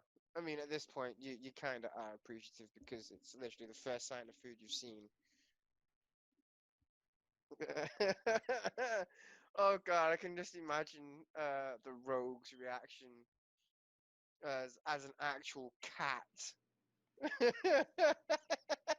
Just like the shaking of the disapproval and the begrudgingness to swallow stale Pop Tarts. Orpheus just starts mowing down on it. Orpheus would I eat half of mine and give him the other half of my half. Orpheus would probably eat it in one bite. Dude, Okay. I'm like 2 foot tall. A half ration for me is a full meal. And he's like, well, he's my big guy and he's hungry. At this point, I have a feeling that the himbo is your personal bodyguard. He has taken a liking to her. I'm terrified of him, but if I'm terrified of him, then maybe others are too. And this is a good relationship for me to nurture, so I feed him. You're literally trying to tame. I have enough intelligence to not be tamed. Oh my god! And I'm too innocent to realize what I'm doing. Oh, I'm essentially grooming myself a bodyguard. Yes. yeah! Wow, you heard it here first, chat. Oh boy, you are actually grooming the bodyguard.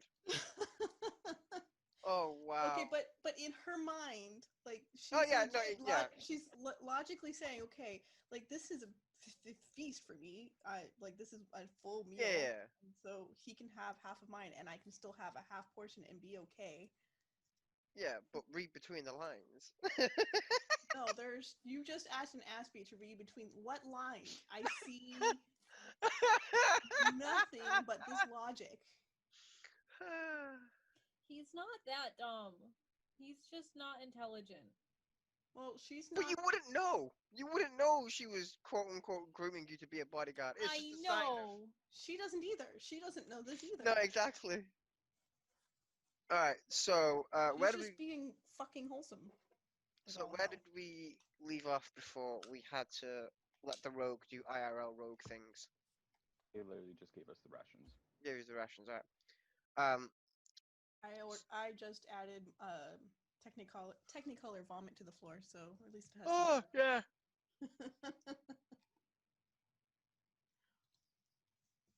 All right. Um. So. Um.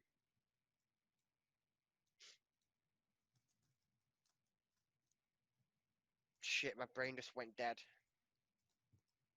It died. Hamsters have stopped responding. Just the hamsters? Yep, the hamster's the one that function. Jest.exe has stopped responding. Please insert caffeine. Yep. Did anybody get food? Because, like... No, nobody did. Like, we didn't actually go on a break. We just shot the shit for, like, an hour. We just talked.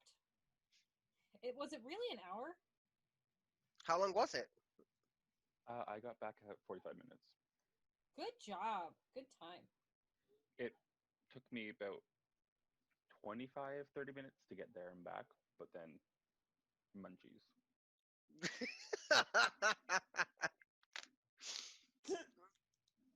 All right.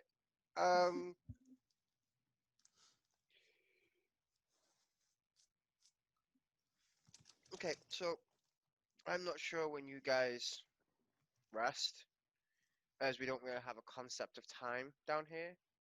So it's rest whenever you feel like you need to rest. So now, If you really need to sleep, sure. yo, dude, everything hurts. We might be able to get that looked at whilst you sleep. That's not terrifying.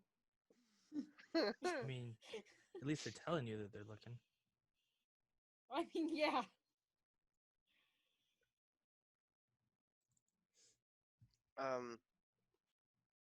You can have one of these spare beds. We have enough. Some people sleep with us. We have families down here. We have. We did. Well, no, we do have a couple of mages of various kinds down here, but we can't really use the magic thing. It's somewhere within this stronghold, this prison, wherever this fucking place is. There was an anti-magic field put up not longer after Victor Boren kind of screwed everything up for the bad guys. They broke out with relative ease. So new security measures were put in place.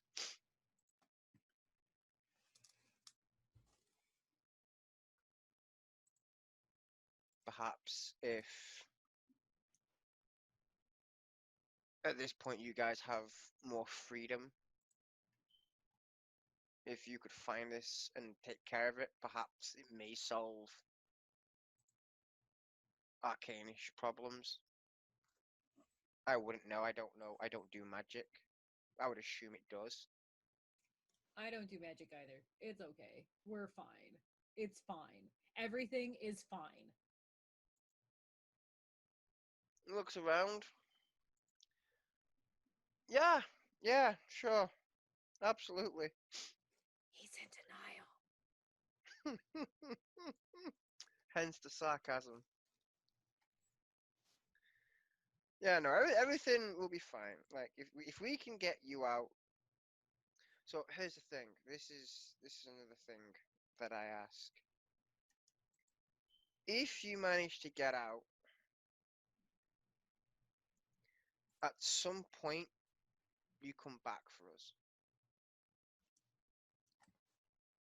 You got it. Because the chances are we're only going to be able to get a small handful out.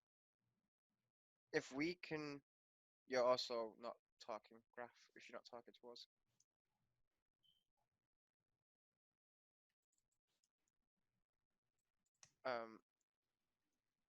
As far as competence and strength and wit is concerned, you guys seem to have that in just your small group.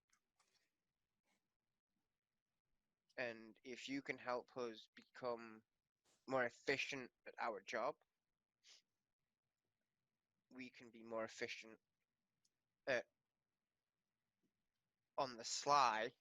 And he stands up and kicks the door, kicks the wall behind him to reveal a passage. Perhaps we can make equipment quicker. And as he slides the wall, it reveals like an underground village of it's still poor conditions, but there seemed to be like doubled efforts of smith work. There seems to be a small handful of smith works crafting cruddy weapons because of they figure that if they have something, it's better than nothing, rather than waiting and trying to make something better. So Jeannie has been nodding along. Can you hear me now? Yes. Okay.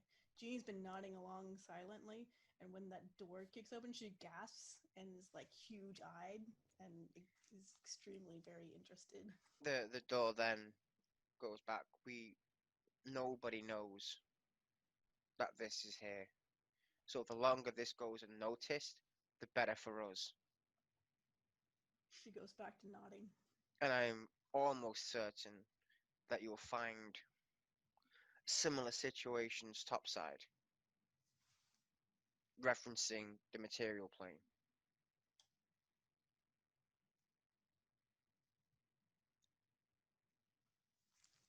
Because from what we heard topside, there was a war, and now there isn't. The fact that there's been so many fights and so many dead bodies so quickly, we can only assume that we're the ones that lost.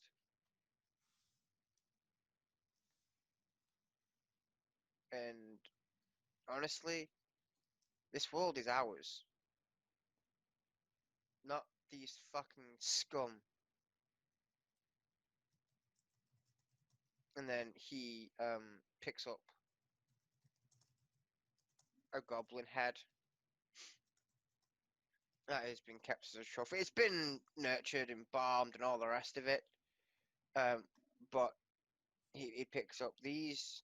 These are fucking scum. And then he just tosses it to the side.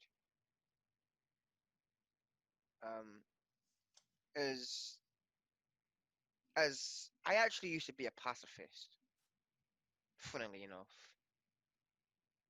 But this place changes you. You eventually adapt to do whatever's necessary to survive. And there's also, we're not quite sure what this is. Not sure if it's something of being in the abyss or whatever, but every creature, humanoid-like being that falls down the pit, between what would seem like a day to a week, they come back as a zombie.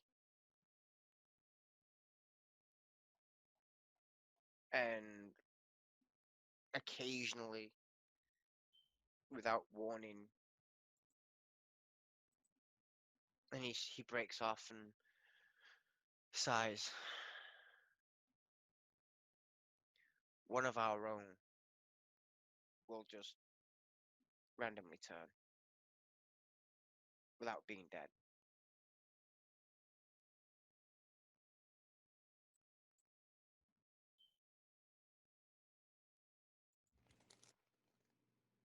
Crinkle. I'm sorry, what now? I'm sorry, did we bring out the snacks as it was story time? Oh no, I leaned on my book and you know I have all those little tabs on it? Yep. I like Yeah. I'm sorry, what now? Mm-hmm. We're not quite sure where this stems from. But these crude weapons that you just saw kind of help us, as we don't know any cure, any reverse way of making sure that they weren't.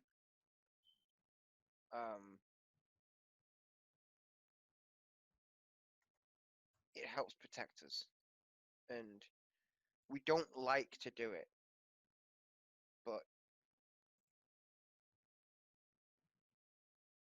We do what's necessary. Muted. No, I'm not. There you are. Fucking hell, why is it so... Never mind. Back in character.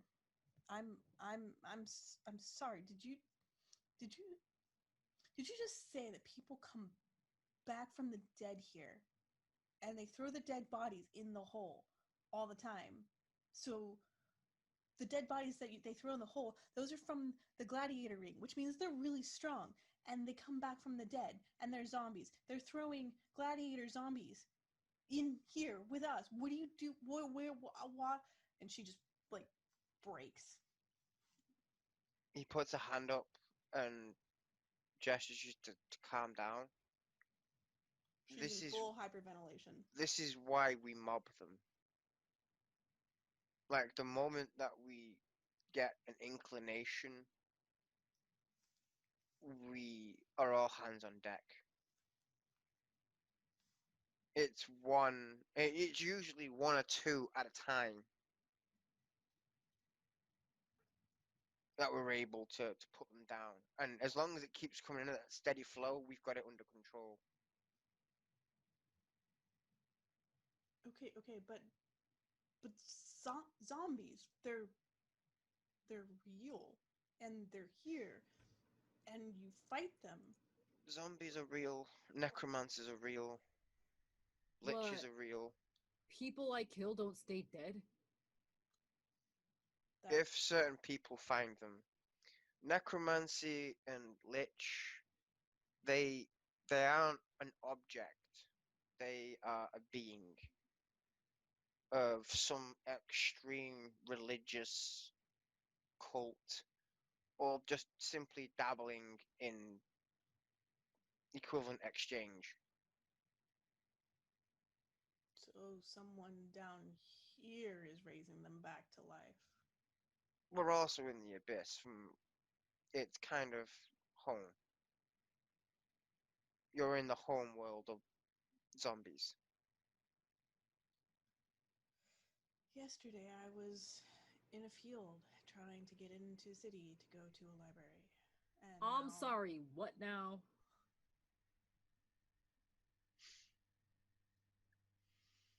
Liches are real, necromancers are real, battle mages are real, warlocks are real, mind flayers are real, beholders are real. At the mention of warlocks, Beck will kind of just look over at him, trying to gauge how much he may or may not know about warlocks.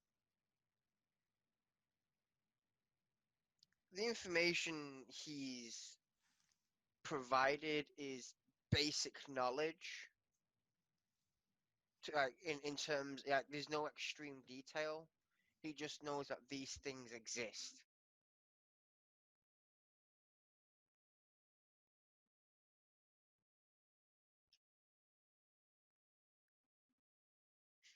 So what we gotta do is survive so that we can get strong, so we can get out of here. Survive. So the next thing is, well, I guess, Orpheus has to sleep, and maybe some of us should too. And then we get jobs, I guess, right? And then see what happens. She's looking at all of the party mates that came down with her. You guys go ahead and rest. I'll keep watch. Don't you need to sleep as well? Years of college have taught me how to make the most of the least amount of sleep possible. I'm not sure I can sleep. Well, whether you sleep or just lay down and rest, either way. She looks up at the barbarian. Sleep. Good. Ouch. And then he just lays down where he is. Seconds go by and Yeah, no, he's just out. gone. Out like a light. You poke him, nothing. Like, we're talking the deepest of sleeps. Yeah, like he's out. So, Ash, Orpheus, roll me a charisma saving throw, please. How do that? If you're doing it via roll 20. Okay, I just roll a d20. Not roll 20. Sorry, Fantasy Grounds is that's what we're Roll the using. 14 plus 4, 18. All right, cool. Um, during your sleep, as deep as it is, it's mixed with a life that you once knew as your own, happy, content, with the woman that you loved the most in the entire world, and thoughts of past battles go by, training regimes, and gladiatorial friends that you've had partners with in the field, in the ring, and every now and then you get a flicker of blood spatter. Like everybody that you look at, who is your friend, their face shapes into the woman that you once loved and still love, and you just see a shrouded black figure just straight through the back, and you just see the knife pierce come through the chest, and then you can't seem to shake yourself from this. You're completely exhausted and in the most deepest of sleeps that you've had for a long time. And then dreams progress into dates that you used to have with the woman that you love, running around in the fields of Mount Olympus, sat down having picnics, chasing butterflies and trying your very best to write songs. I've literally just fucking broke my player. You bitch! And you're there, and every now and then, your one of the instrument strings break, and she helps you fix it, and then you try again.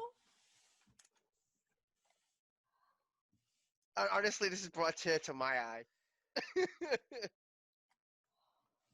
While I'm watching and keeping watch, do I notice any difference, like in sleep patterns or anything?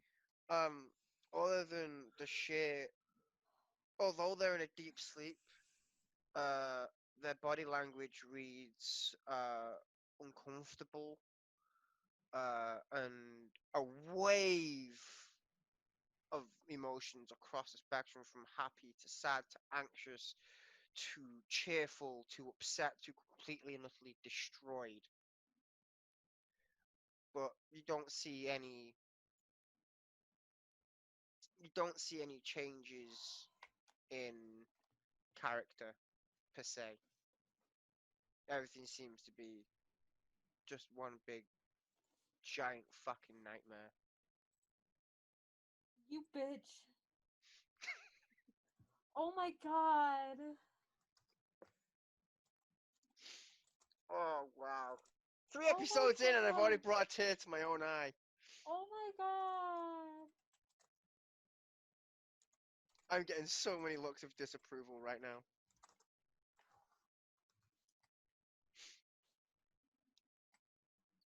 Oh, she brought out the tissues. I win. DM wins. Fatality. Oh no. It all went wrong.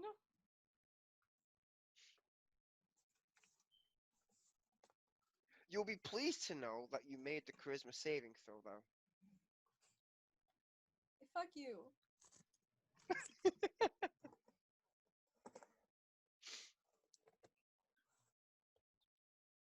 Who else is going to sleep? All right. Where are we sleeping? I Let's face From it, you're where a I cat. am. You fucking sleep anywhere. I was gonna say the hay bale that's right in front of me. I'm just gonna go on to it and like curl up into a tiny ball. All right. So this giant, massive hay bale versus one cat human just curled up. There's so much more space. It's almost like a queen size bed for you at this point because you're just curled up. You're tall, but it's just, exactly. It's comfortable, Fetal and position is comfy. eventually you begin to feel warm because of the heat and the straw and the hay. Um, please go ahead and make a charisma saving throw.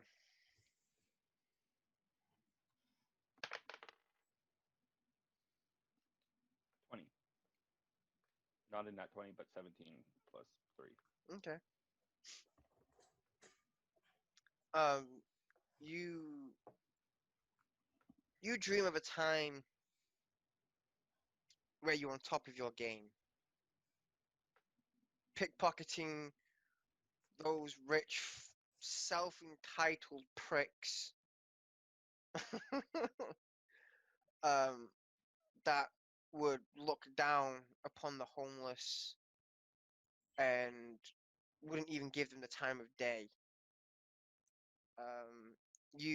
You remember contracts that you've taken that lift priceless artifacts, yet sold for thousands of gold and never really received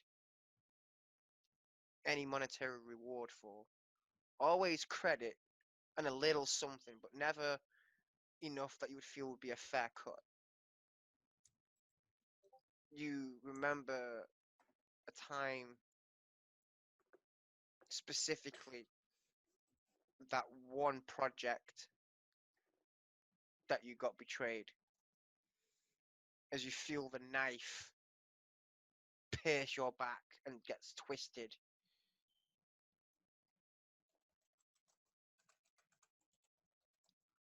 Who else is sleeping?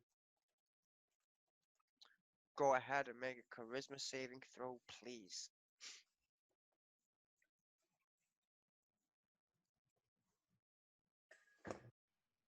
Yeah, hold on, let me check my modifier. I got 17. Okay. Congratulations. You all passed the charisma saving check. Your alignments remain the same. Um, you you dream of your dreams take you back. You haven't really lived a life, so there isn't really much to dwell on from the past. Um, you see visions of your mum and dad sat at the table drinking tea, your dad smoking his pipe, and you can almost smell it in your sleep. Um, you think back to that baby mushroom that you created in the cave, and your arm reaches out and just pets it, and it gives its little bounce as it did. You remember the the survival rage that went through your body as you were in the cave against the goblin, and you even hear the squelch of the head being splatted across the cave wall, and then it shifts. Those papers that you saw, the writing that you did see once, has been forever bugging you. You've never been able to quite make sense of it, and when you told Papa about it, he didn't really give you too much information. And it's just that nagging little tick in the back of your head that's you gotta know. your dream then shifts to of a different plane, very different from like this one. It is made of it's a like a city, but built upon earth and rock, and the population is primarily golem-like creatures, varying from tiny to gargantuan. Um, and you see a group of tallish looking golems sat round a fire, cooking bugs and all kinds of earth living creatures. And one of them is the face of that you recognize. It's Granny, your great great great auntie, even. However, how many greats we decided on. I don't think she's actually aware of how many greats. Like, it just changes every time. Really sure. It's too many to count. And No then window. you feel a connection that is held briefly.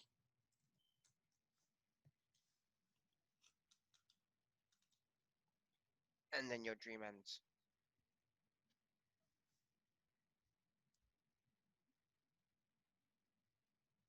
Fuck, that was nearly another tear to my eye. God fucking damn it. I'm supposed to be breaking you, not breaking me.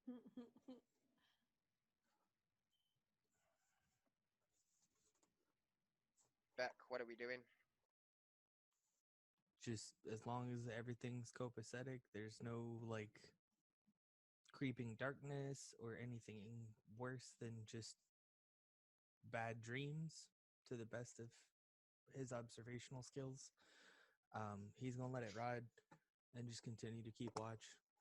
Alright. Just kind of reach out to see if he can get any kind of a response, as far as not like a full entreating of his patron, but to just kind of like reach out and touch like a cleric might, to just kind of pray, but not really pray. Just be like, oh, Kind of like a meditation. Right. Don't know what the hell you're up to, or where the hell I am. I don't even know if you're still there, kind of deal. Just having that open-ended, no real response, or he's not really expecting any kind of a response. Go ahead and make a religion check. All right.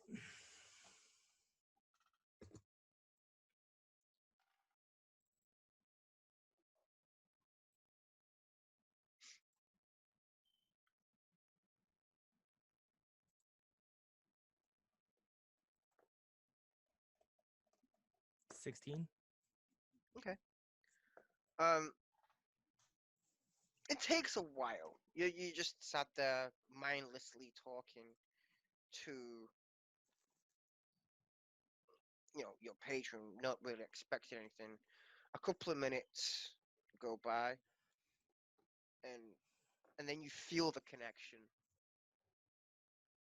You feel the presence, but it's weak. Barely. It's barely there. And it gives you a strong sense of scared, desperation, struggle, pain, anguish, and it's like 1,000 people cry all at the same time over the high school speakers. It just echoes. And go ahead and make another religion check for me.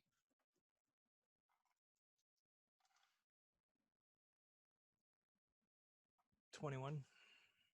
Okay. Um, as as these screams ring out at pitches only Celestials can hit. You recognize a few of them as Bahamut's guards, his lieutenants. The golden worms. hmm Oof. Those kind of stand out, and all of a sudden, they stop.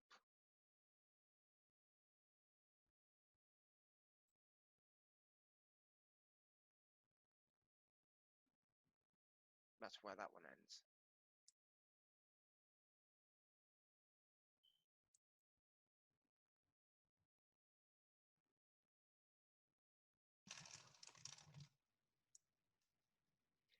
Hi, kitty. You needy little shit. Can I have like 3 minutes? Sure. Right back. All right. Your 8 hours are up. Spell slots. All that good jazz. Recovered. I will give you 1 free hit die to recover hit points that you may have how lost. do I do this? Bum, bum, bum, bum. Playable characters. Orpheus. You just go ahead and click the hit die. It's on your main at the very bottom.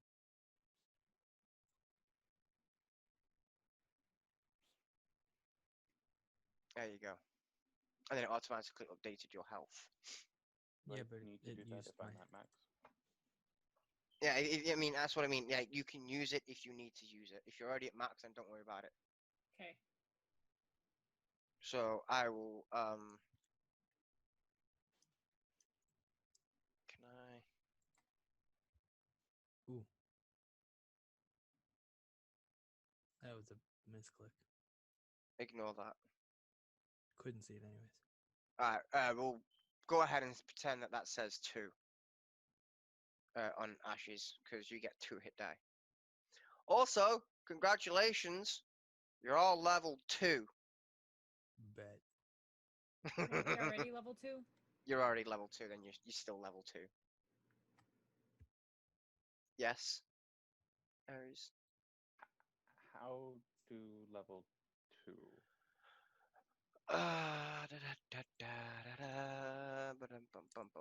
Usually I would do this at the end of a session, but I don't think we've quite finished yet. Where are we? I can change my level, but I don't know what else I have to do for it. If you change your level, it should give you everything that level 2 needs. If you need to add choices later down the line, it might give you that, but we'll work that out when you get to level 3. Because at level 2, you don't really get much, I don't think. As a rogue, you get, I believe, cunning action. And that's about it.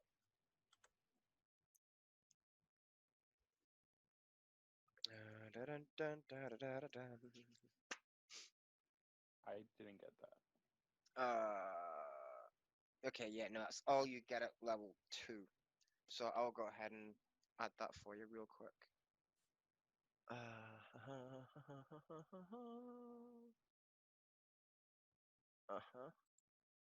Features. Oh wait, I can. Library.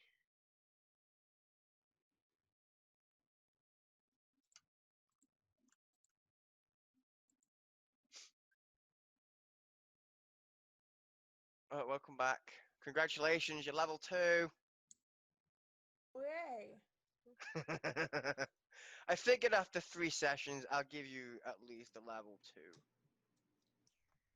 Oh, I yeah. can't be cruel. Huh? That's a nice reward for getting scratched to try to take care of my cat.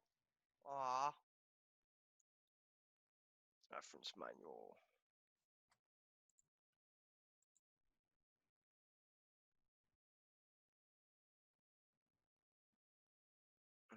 Oh,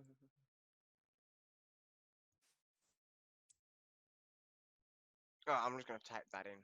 Fuck it. There's nothing really. There is no actual.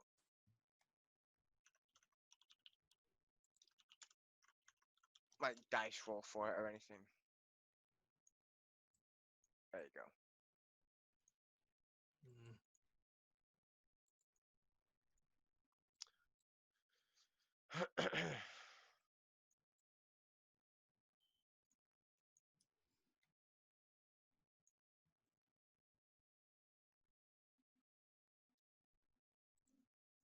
All right. So I don't think I'm ready for him to wake up sad. should have thought about that before you gave your DM creative freedom. I didn't give you that much creative freedom. I just created a tragic story. Exactly, which I plan to use and abuse and completely and utterly wipe your character from the face of the earth and build him back up. Hey, but I gave you a wholesome character with a nice story. Yeah, and Why are you abusing me? because that's a job as a DM. Because it's nice and wholesome and easy to do. Exactly. You basically handed me the equivalent of an entire bowl of trick-or-treat candy. And said share it with the rest of the neighborhood to the neighborhood rogue.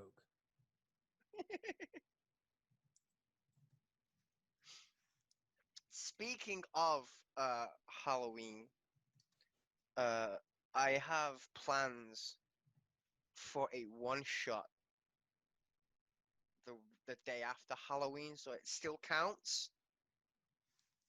And there's also plans for another one-shot that's kind of maybe loosely tied to the current campaign, like the Halloween one-shot will be, for a British holiday known as Bonfire Night. And I know exactly what I want to do for that one.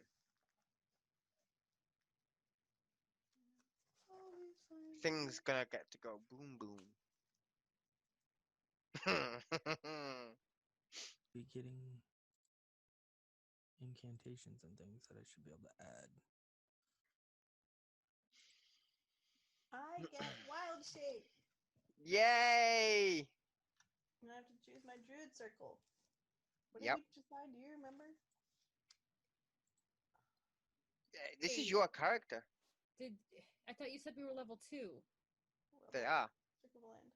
I get wild shape at 2. You're still level 2, so you don't go up a level. Oh. I got confused. Sorry, I'm in himbo brain. It's fine. Wait, You- the himbo is always level 2? No. Yeah. Basically, though. It kind of. They were already level 2 by the time you guys meeting up. She was level 2 before she hit the abyss. Nice. Well, he. Always remember to get your pronouns right and correct yourself if you don't.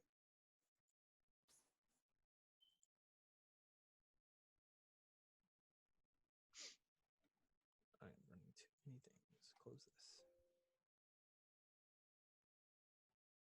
As for your druid circle, I believe that was entirely up to you. You had like a whole thing planned out, didn't you? I think I was going land. Okay. Quickly consults the DM's, the player's handbook to refresh memory.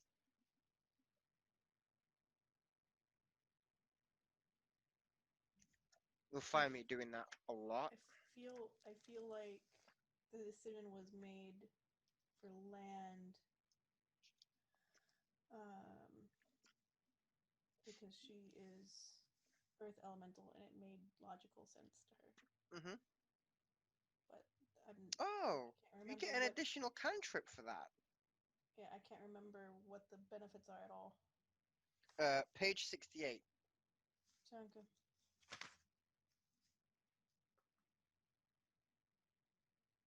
Trying to remember how to actually like add things and level up in Fantasy Grounds.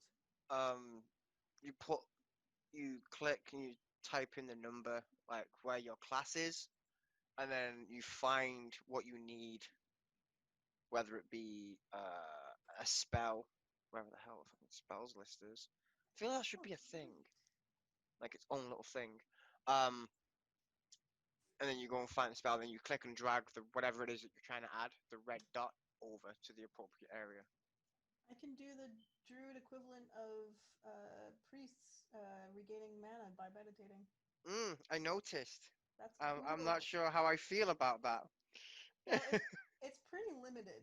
Like It is. It is. I don't one think there's slot, anything. and you can only do it once between long rests, etc. So like, there's rules. It's Yeah, not so like- it's not like it's something that I can flat out abuse. no, but it's cool. It is. That's very cool. Okay, seriously, I hear a beeping and it's gonna drive me absolutely insane. Does nobody else hear that? Like, you hear it? Fire alarm. Yeah, someone's fire alarm, meaning the battery's getting low. Shouldn't It's be in probably mine. Yeah, I was gonna say it shouldn't be in mine because the two that have batteries are running low are currently hidden underneath a pile of washing downstairs in the kitchen, so you shouldn't hear it. Because that Okay, shit and drove me insane for weeks. I've been muted for like a lot of this, so that you don't get any extra background stuff like cats meowing. So Ryan says he can't hear it. He was standing out there for 5 minutes and couldn't hear it, and I heard it 3 times. So I'm trying to figure out. You're not crazy. It's my fire detectors. You want to do They tested. us a quick favor, like if you're able to take that down briefly. They're hardwired in. It's because it's a test, and I They don't just have a happened ladder to just get now. up there. Yeah, I Literally heard just it. now? I Okay, heard it. Good. All right. At least I know where it's coming from Yeah. because, like, It's fine. It's like I understand.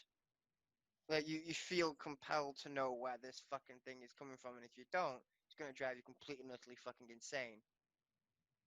as it is, it's already got me twitchy. What's up?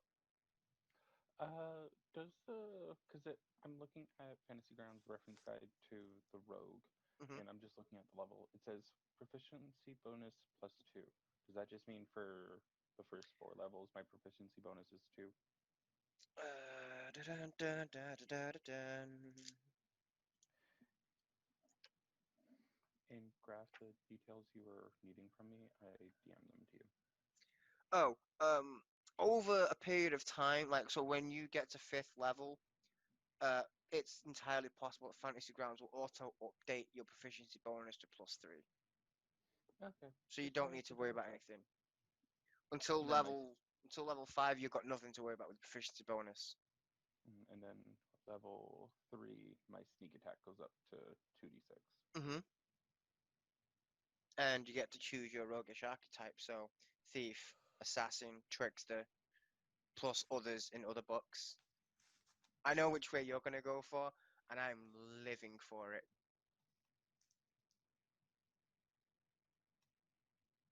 All right, how are we doing? Do we want to call it a short session? No, Or- I'm gonna be okay. I just Okay. need to get back in it. I'm just gonna be a little bit twitchy for a minute. Okay.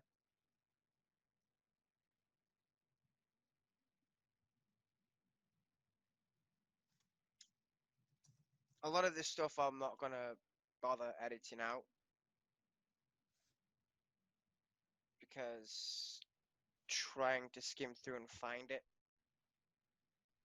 Like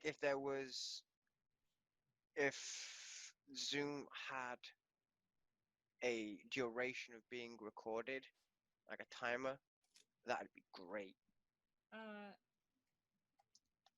that's new. I don't think they have a duration for how long you can record. I mean, like just a time, so it tells you how long you've been doing it. Oh yeah, it does at the top. Tell you at the top. It just says we're recording. So right side next to where it says speaker view, Mhm. it's been going for 2 hours and 41 minutes. Okay, so write down 2:35 for me. Are you talking Gives to me? graph head scritches. Anybody? 2:35. Yep. Scritches. Remember, 2:35. I have nothing to write on. Sticky notes on the PC will do.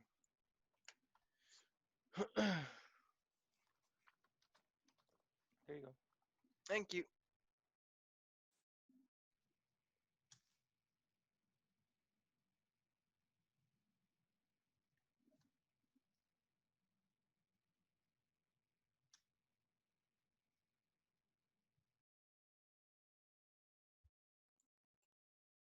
I'm reloading into Fantasy Grounds. It was being weird. Yep, no worries. And I can't do anything with the fire alarm tonight because she's sleeping, and it requires testing because they're hardwired. So I have to push the button for it to actively test it, and it should take care of it for the better part of a month. I've just stopped hearing them, but I understand that doesn't work for everybody.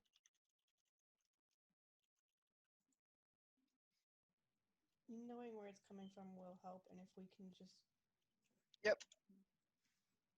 I'll also try and stay muted when I can.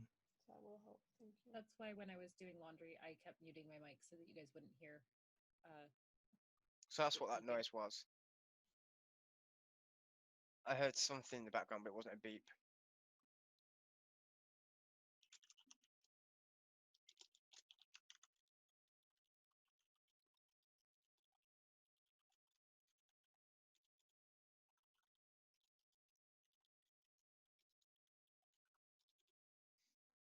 All right.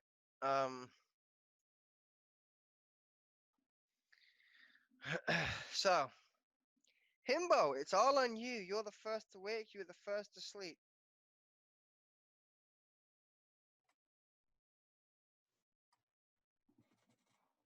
You can hate me all you want.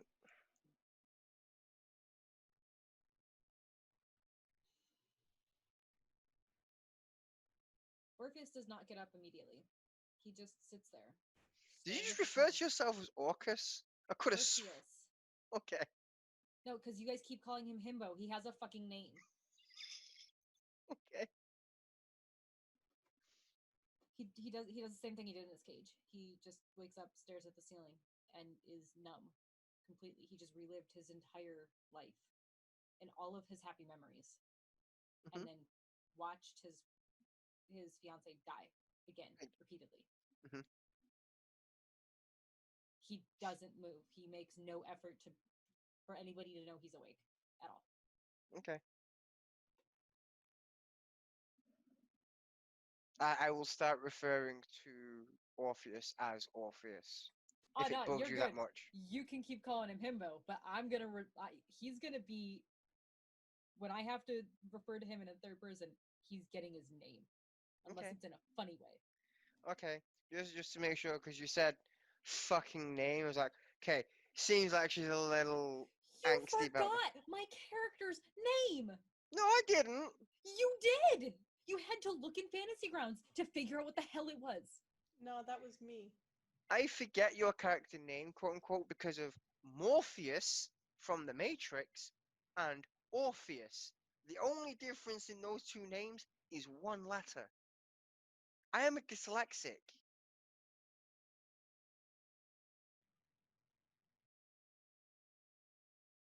No, I genuinely forgot his name because I have shitty memory. Okay. Genie, rise and shine. So, you didn't ask me where I went to sleep. I did not. Where did you sleep? Curled up at Orpheus's knees. I kind of had a feeling that'd be the answer. I think that's why I didn't ask. I think it was just because I just knew. I don't know where she's gonna go. So do I feel him... Wait, do I hear his breathing change? That sounds to me like a perception check. It does, doesn't it? Yeah, I'm going there now.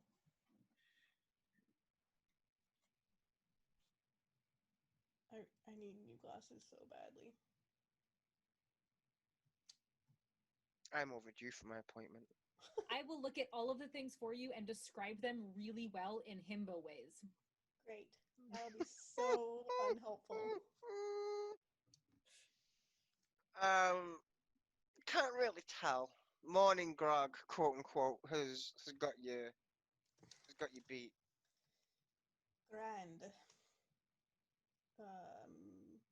Player to DM, did I tell you that I was switching up my prepared spells? No, you did not. my morning preparations will be for cure wounds and goodberry. Okay. What does that second one do? I get a roll of d10 number of good berries that then heal 1 hit point each, I believe. Oh, damn! Nice! Healing numbs! Would have been really great, like a day ago. So But Yeah. you can give me snacks I while I tank literally everything. Oh no! Way! Holy shit, that is awesome! I can feed you snacks. Wait, can you sit on my shoulder and just feed me berries while I need health?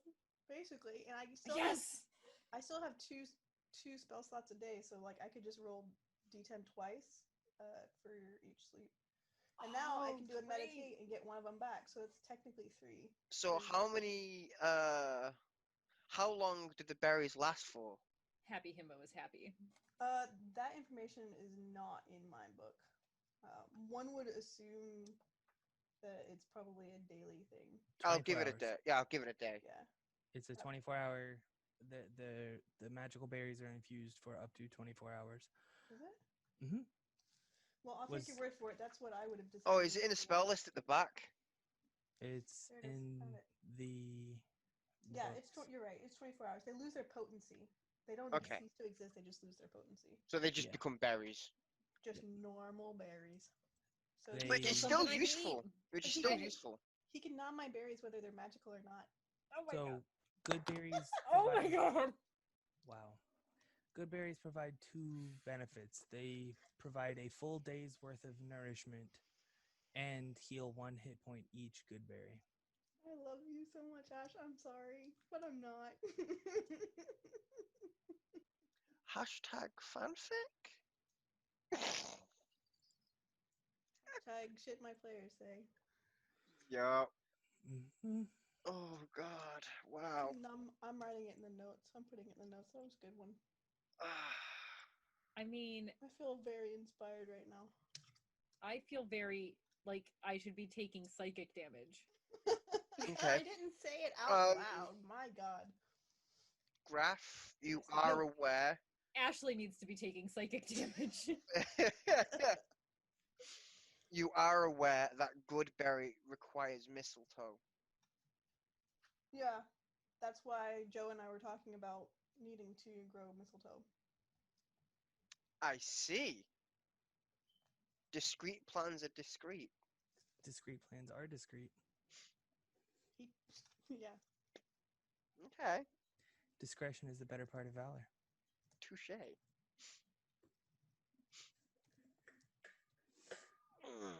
Alright, so you have your new set of spells.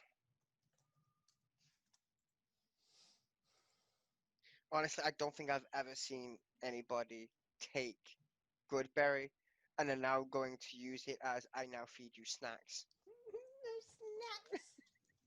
So, because it says good berry, and even though it's good berry, that doesn't mean that you couldn't make them little mushrooms or whatever for flavor. Oh, for It can yeah, still- flavor by all means.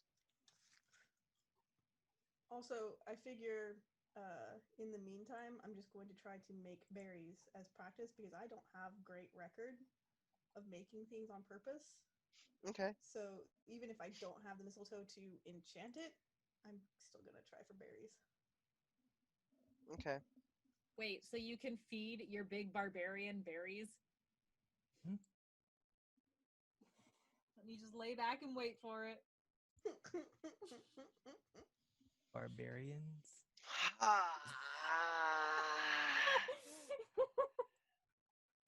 Oh no, I completely got it from the jump. I just was gonna,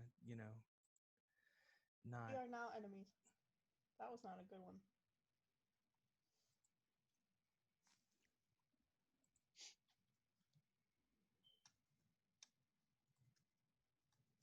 So, Jeannie, what are we doing this morning? You're the first awake, and no, you couldn't detect for those signs of signs of breath. Dear God, we derailed hard, didn't we? Yes, we did.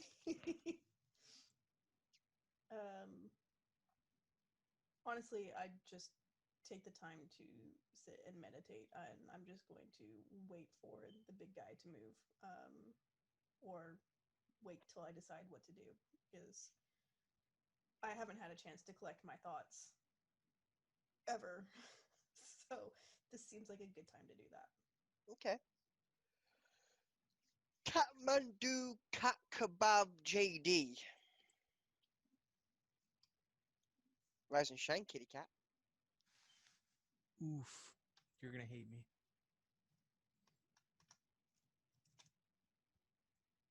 As I wake up, I just start looking, just cleaning myself. Okay.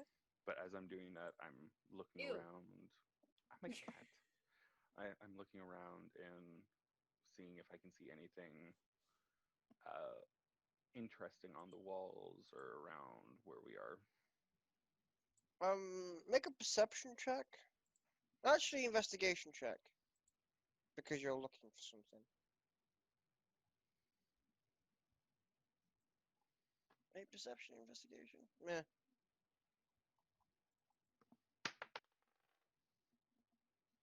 Which one is it going to be? I'll say investigation. 18. And if anybody wants to correct me in the comments, they can do. Because that one seems to be, like, handshaky left, right. So I will say 18? this: it'll either be an 18 or a perception of 19. Oh, so either way.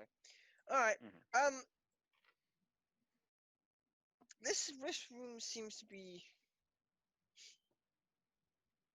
It's not homely. But it's homely to the person whose room it is. With, makeshift decor out of straw. Some straw dolls, straw picture frame, all kinds of just crafty decor to make it a little bit less grim. And it's kind of wholesome. In the walls, you see patches of iron ore and a black-like material, which is dull, yet with a shine to it.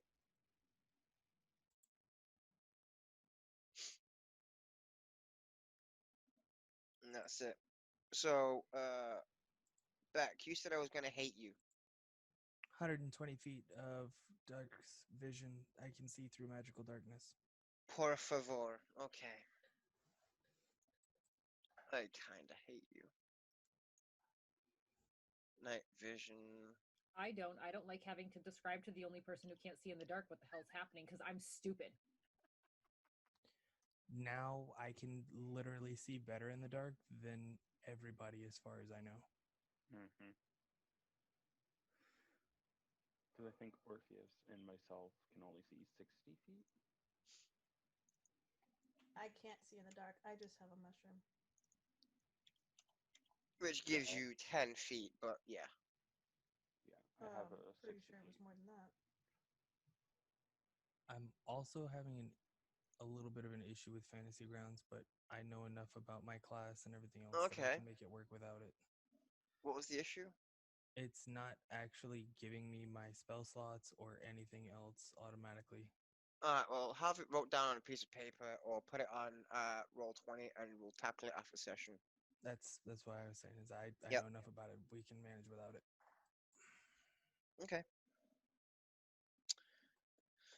So, Beck, you see Jeannie and JD awaken.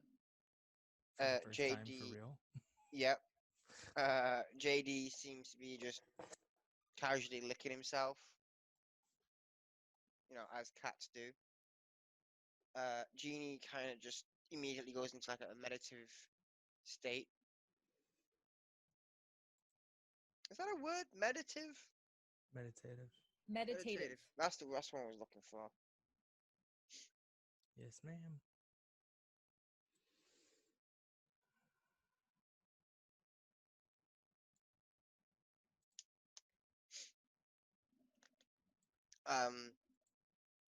The same chap who you guys were speaking to before enters and is like, everything good? I assume that you got a decent night's sleep? As we could have. Naturally. Well, today marks the day of, I don't know, revolution, rebellion, I don't know. Breakout? Operation Breakout? I don't know. All I know is that we need material if we're gonna try and escape this place. So, if you have any way of helping out with innovative ideas, efficiency, food, by all In a means. what of a what? Fresh ideas to the table. Metaphorical table. Where's the table? That's what metaphorical means. It's a figure of speech. Figurative speech? What's that?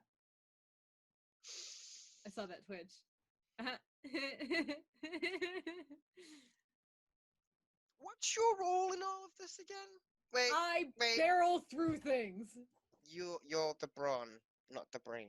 I have to remember that. I have to remember that. He walks away briefly and says under his breath, "Intelligence is not a dump stat."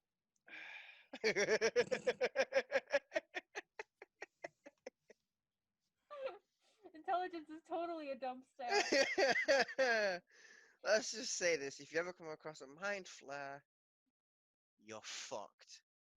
Okay. He's got nothing to live for anyway. Not yet. He doesn't. Times change. He comes back, still shaking his head, and hands you a crudely made pickaxe. Any of the black stuff in the walls that you come across, don't bother trying to get that out yet. We don't have the right material for it. We think it's obsidian, but we don't know for sure. If it is obsidian, later down the line, we can make some very interesting things. Dragon glass. Ah, someone of culture.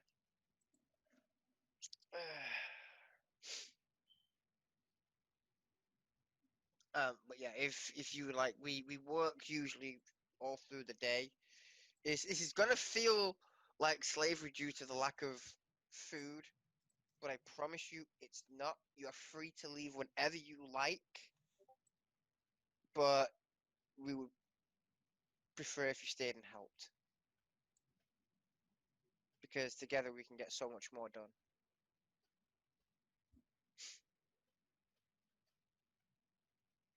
Don't everybody jump up at once.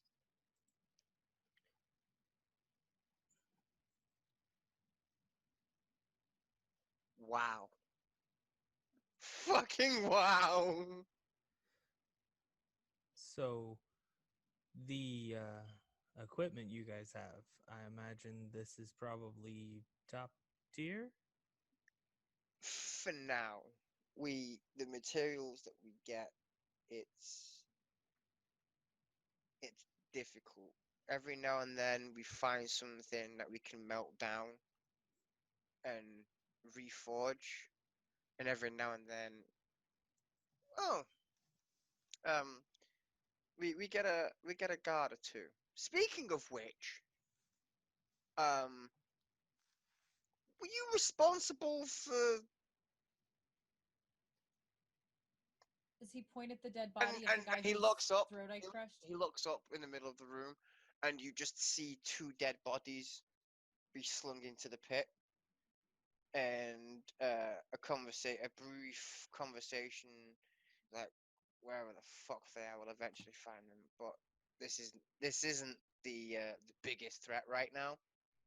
We just need to make sure that everywhere's locked down. Double the guards. double the countermeasures, and double the rations.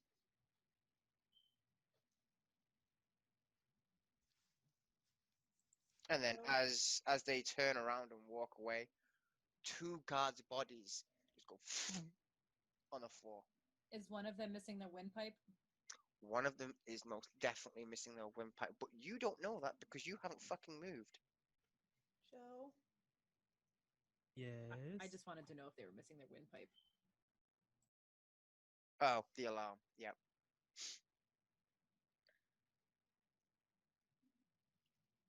But yes, one of them is most definitely. He looks on and says, "Are you two responsible? Like, is anybody here responsible for these? I assume the one missing the windpipe is this one. so you guys have seen Teen Titans, right? Which iteration? The good one? The original. Got it. Yeah. Yeah. I'm Raven meditating. There's no breaking my concentration at the moment. Okay. The other one seems to have like a large indentation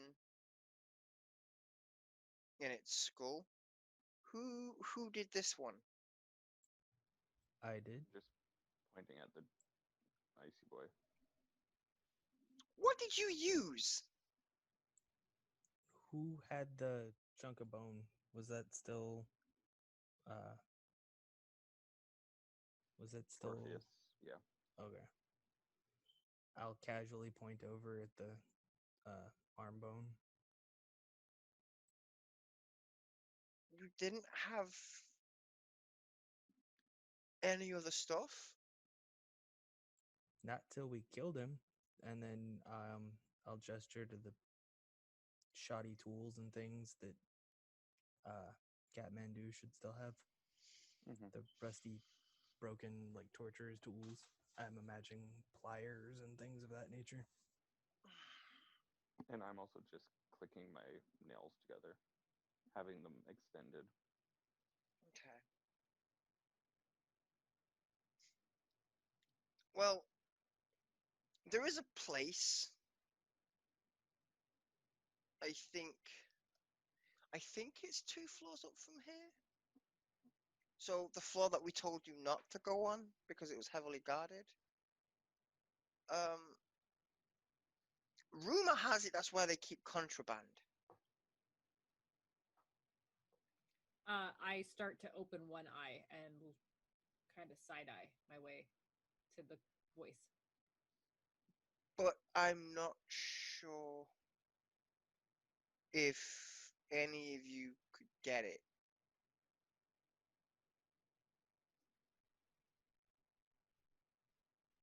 And now I say, is that a challenge? Not necessarily a challenge, more of a stout observation. You underestimate me, person.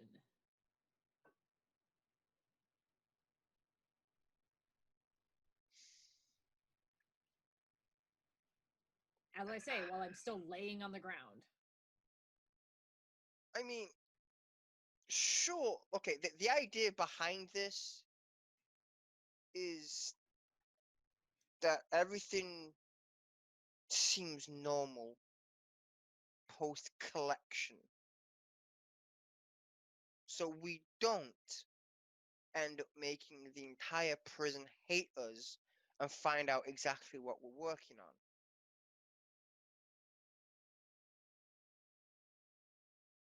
Little noise, no deaths, or few deaths, just as long as you hide the body. Why do you have chains?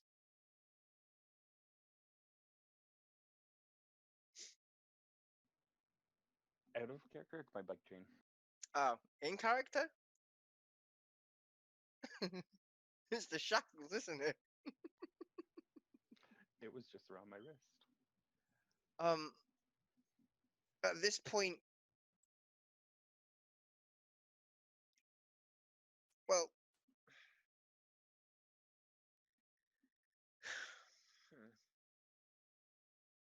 how do you propose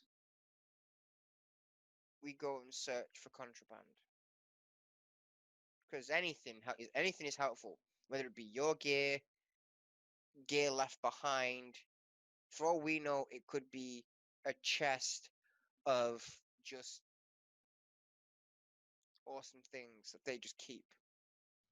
So at this point, I hear the phrase "your gear," and I break out of my meditation state, clamber over the top of the knees of the barbarian, and say, "Did you say we can get our gear back?" I'm sorry, I missed a lot of that conversation, but you said something about getting our gear back. I did. Because I I have a couple things that could be really, really useful. Interesting. The only problem is that we need to try and do this with as little noise as possible, and then looks at the heavily muscled Asma. The gladiator on the ground that's sleeping, sleeping, quote unquote, talking to y'all with his eyes closed, wearing a barrel. Not exactly discreet. No, not at all. Not even a I- little bit.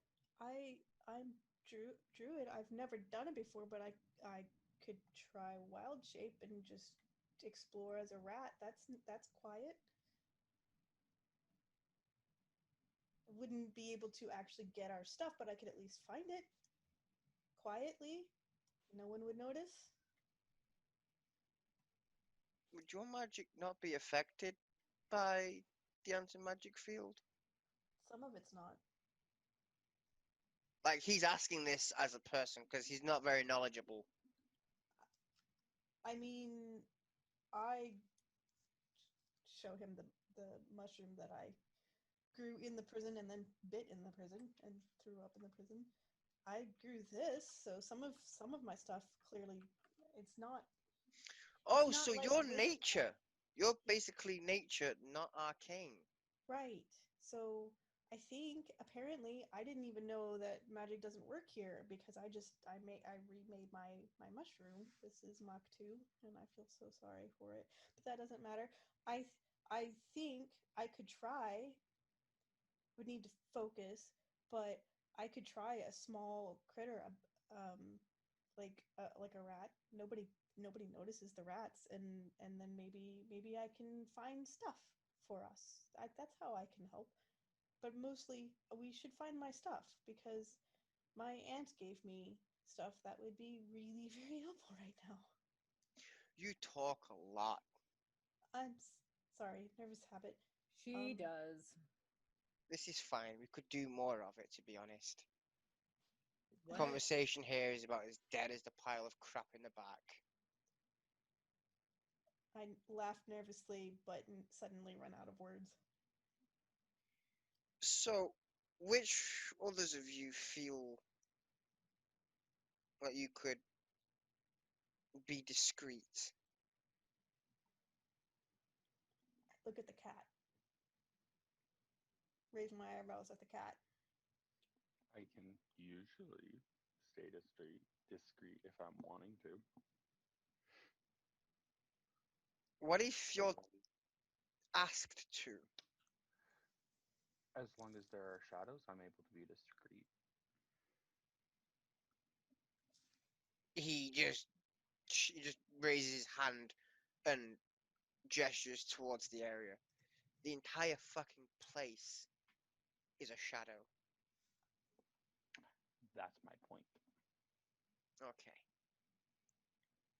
So I look at the dragon and say quietly what I'm going to drop in Fantasy Grounds. Okay.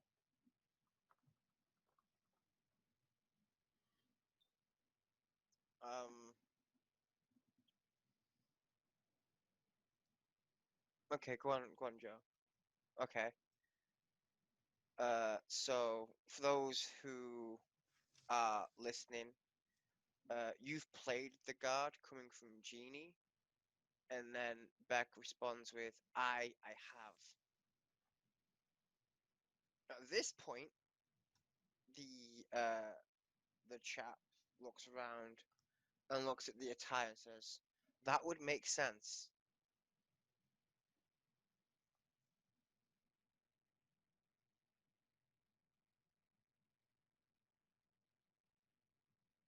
In response to the conversation that you briefly just had. Joe, if you're talking, you're muted. I was not yet. I was plotting. That's why I typed an answer instead of verbally giving you one. I typed an answer because I like the way the letters look. Oh, Draconic does look awesome. It's so does. pretty. so I'm not seeing it in there. All right, cool. It's because you understand it, and you No. didn't respond in Draconic. You responded in Common. No, I know. I was talking about a thing that I'm looking for in the Eldritch Invocations. Oh, okay. There's one of them, and I don't remember what level it is, that allows me to become invisible in shadows. Oh. Oh. Yeah, I'm aware of that one because Puns used that one the last campaign.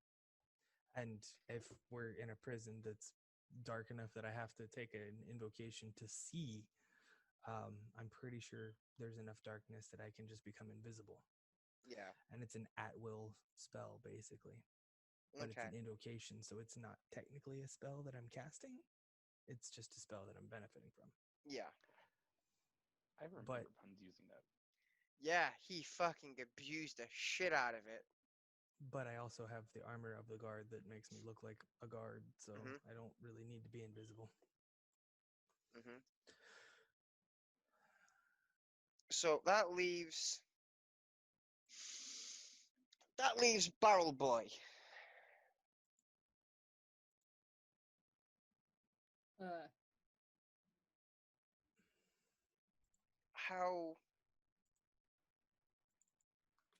How are we gonna do this?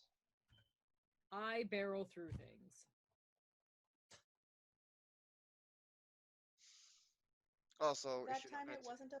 Okay, that time it. This is me in character. Okay, that time it wasn't a pun. He really does just barrel through things. Okay. Joe, if you're not gonna talk, mute so the alarms go off. Thanks. He just puts his hand in his face and gives himself a mini temple massage. What do you need beat up? I can do that. I am not good at very much. I can sing and I can tell stories, but I'm not terribly good at it. And like, I can touch myself to feel better. And you can act, she says, completely missing that last line.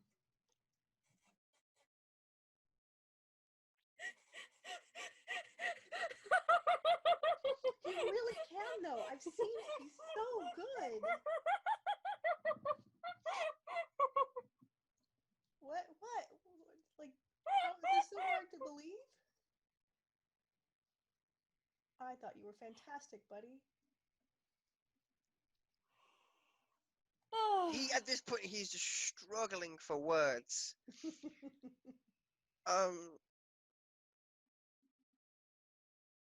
Jesus, you really did fall hard from the baby tree, huh?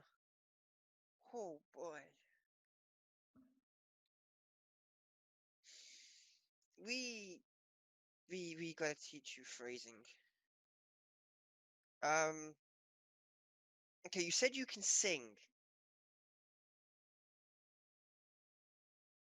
And you said that you can act. I can perform. That's my job. I'm good at that. Okay. And you didn't even have any anxiety about it either. It was so good. Such a great performance. That's what happens when you're dumb and you can do one thing. And I'm so proud of you, buddy. Okay, well, before we go any further, you guys know absolutely fucking nothing about me, and yet you have trusted me, very quickly. You fed me. choice do we have? I'm in the middle of a hole and starts Okay. like heaving and crying. Um. Well, my name is Smith. Before I came here, I was. He looks at the cat, and then he speaks a few words that, to the rest of you, sound exactly as it says, which turns around and says to JD, "The eagle has left the nest."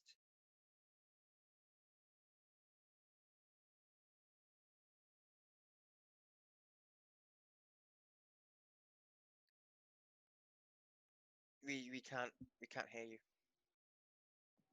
I don't react to it. Okay. I'm just still.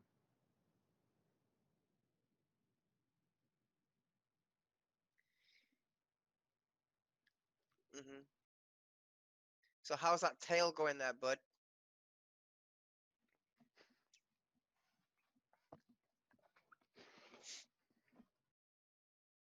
I would like you to make a deception check.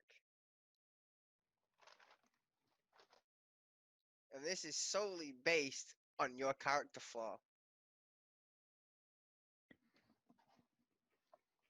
In before your zoomy cat stole the dice.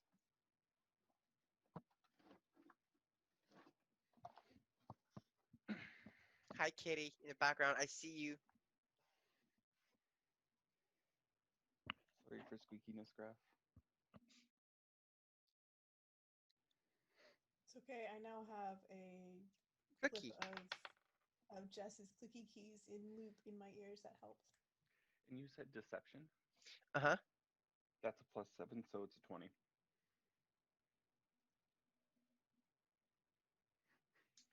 You know, if you're gonna lie or not admit the truth, however you want to phrase it, might want to work on that tail there, friend. I wasn't lying, and I wasn't telling the truth. I just didn't say anything. He raises an eyebrow. Mm-hmm.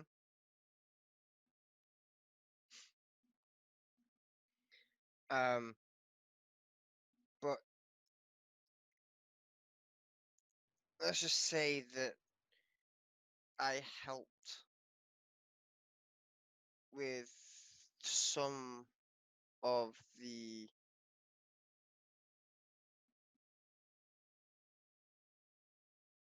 operations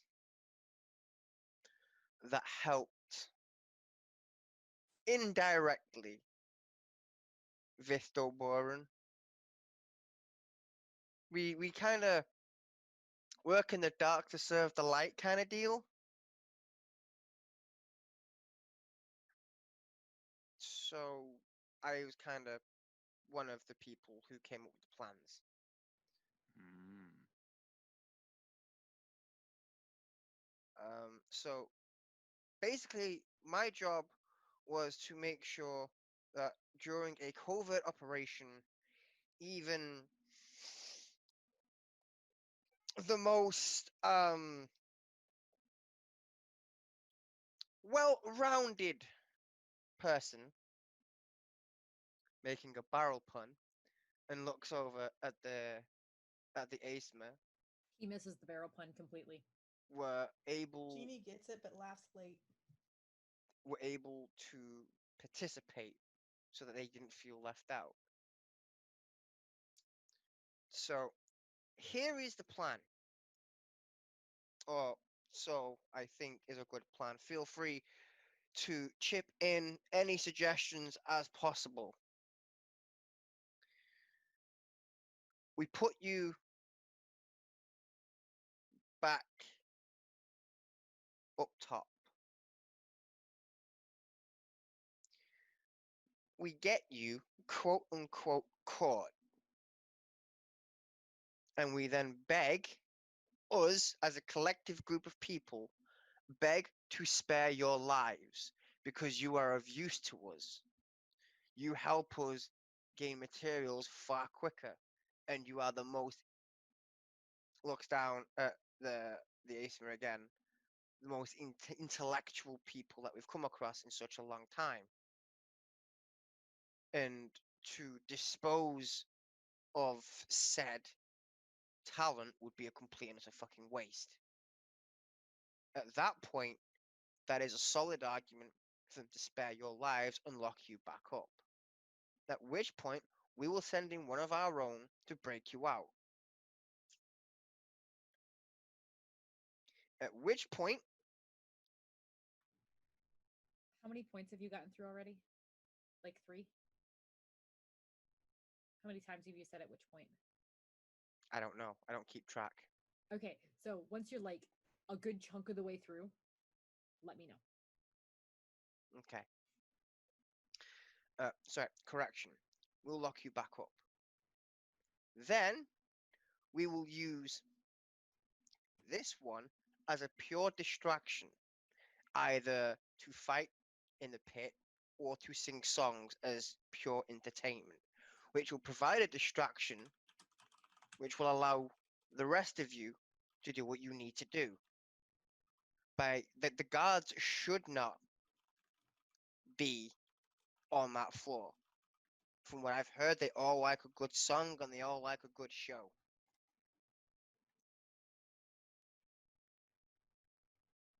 Okay, so I'm confused. You want us to go get locked back up on purpose so you can break us out again?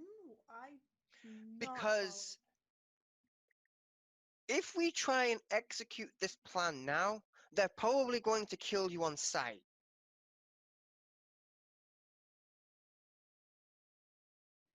How do you know they won't kill us when we go back up to, when we go up and surrender? Because when an execution takes place, everybody sees it. It is a public execution. Jee's hand goes involuntarily to her throat. Exactly.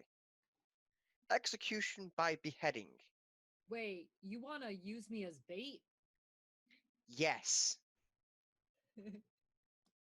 I'm sorry, I needed to make sure that was far enough into the plan.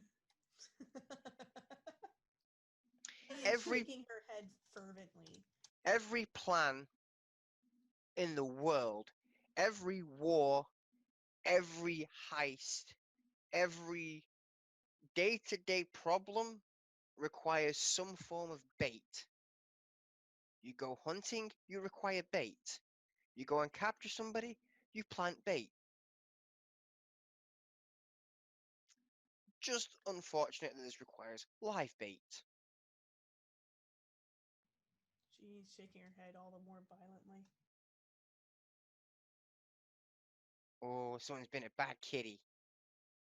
Someone's been a bad kitty. That kitty does not look remorseful. No mercy. She's like, bitch, put me down and I'm gonna fucking shit on your pillow. Those are murder eyes. I know, right? Oh, I love void murder eyes.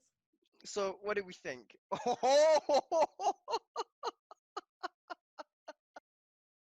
We got distracted by Kitty. Okay, at this point, we'll leave it because we have to take a short break. But everybody keep that plan in their minds and we'll come back to it.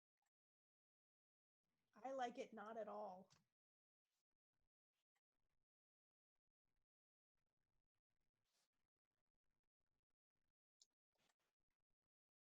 Hi.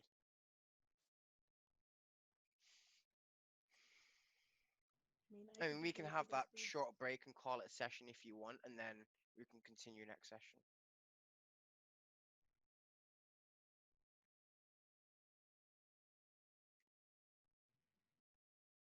I personally think I'm done being creative for the night. Okay. So I'll go ahead and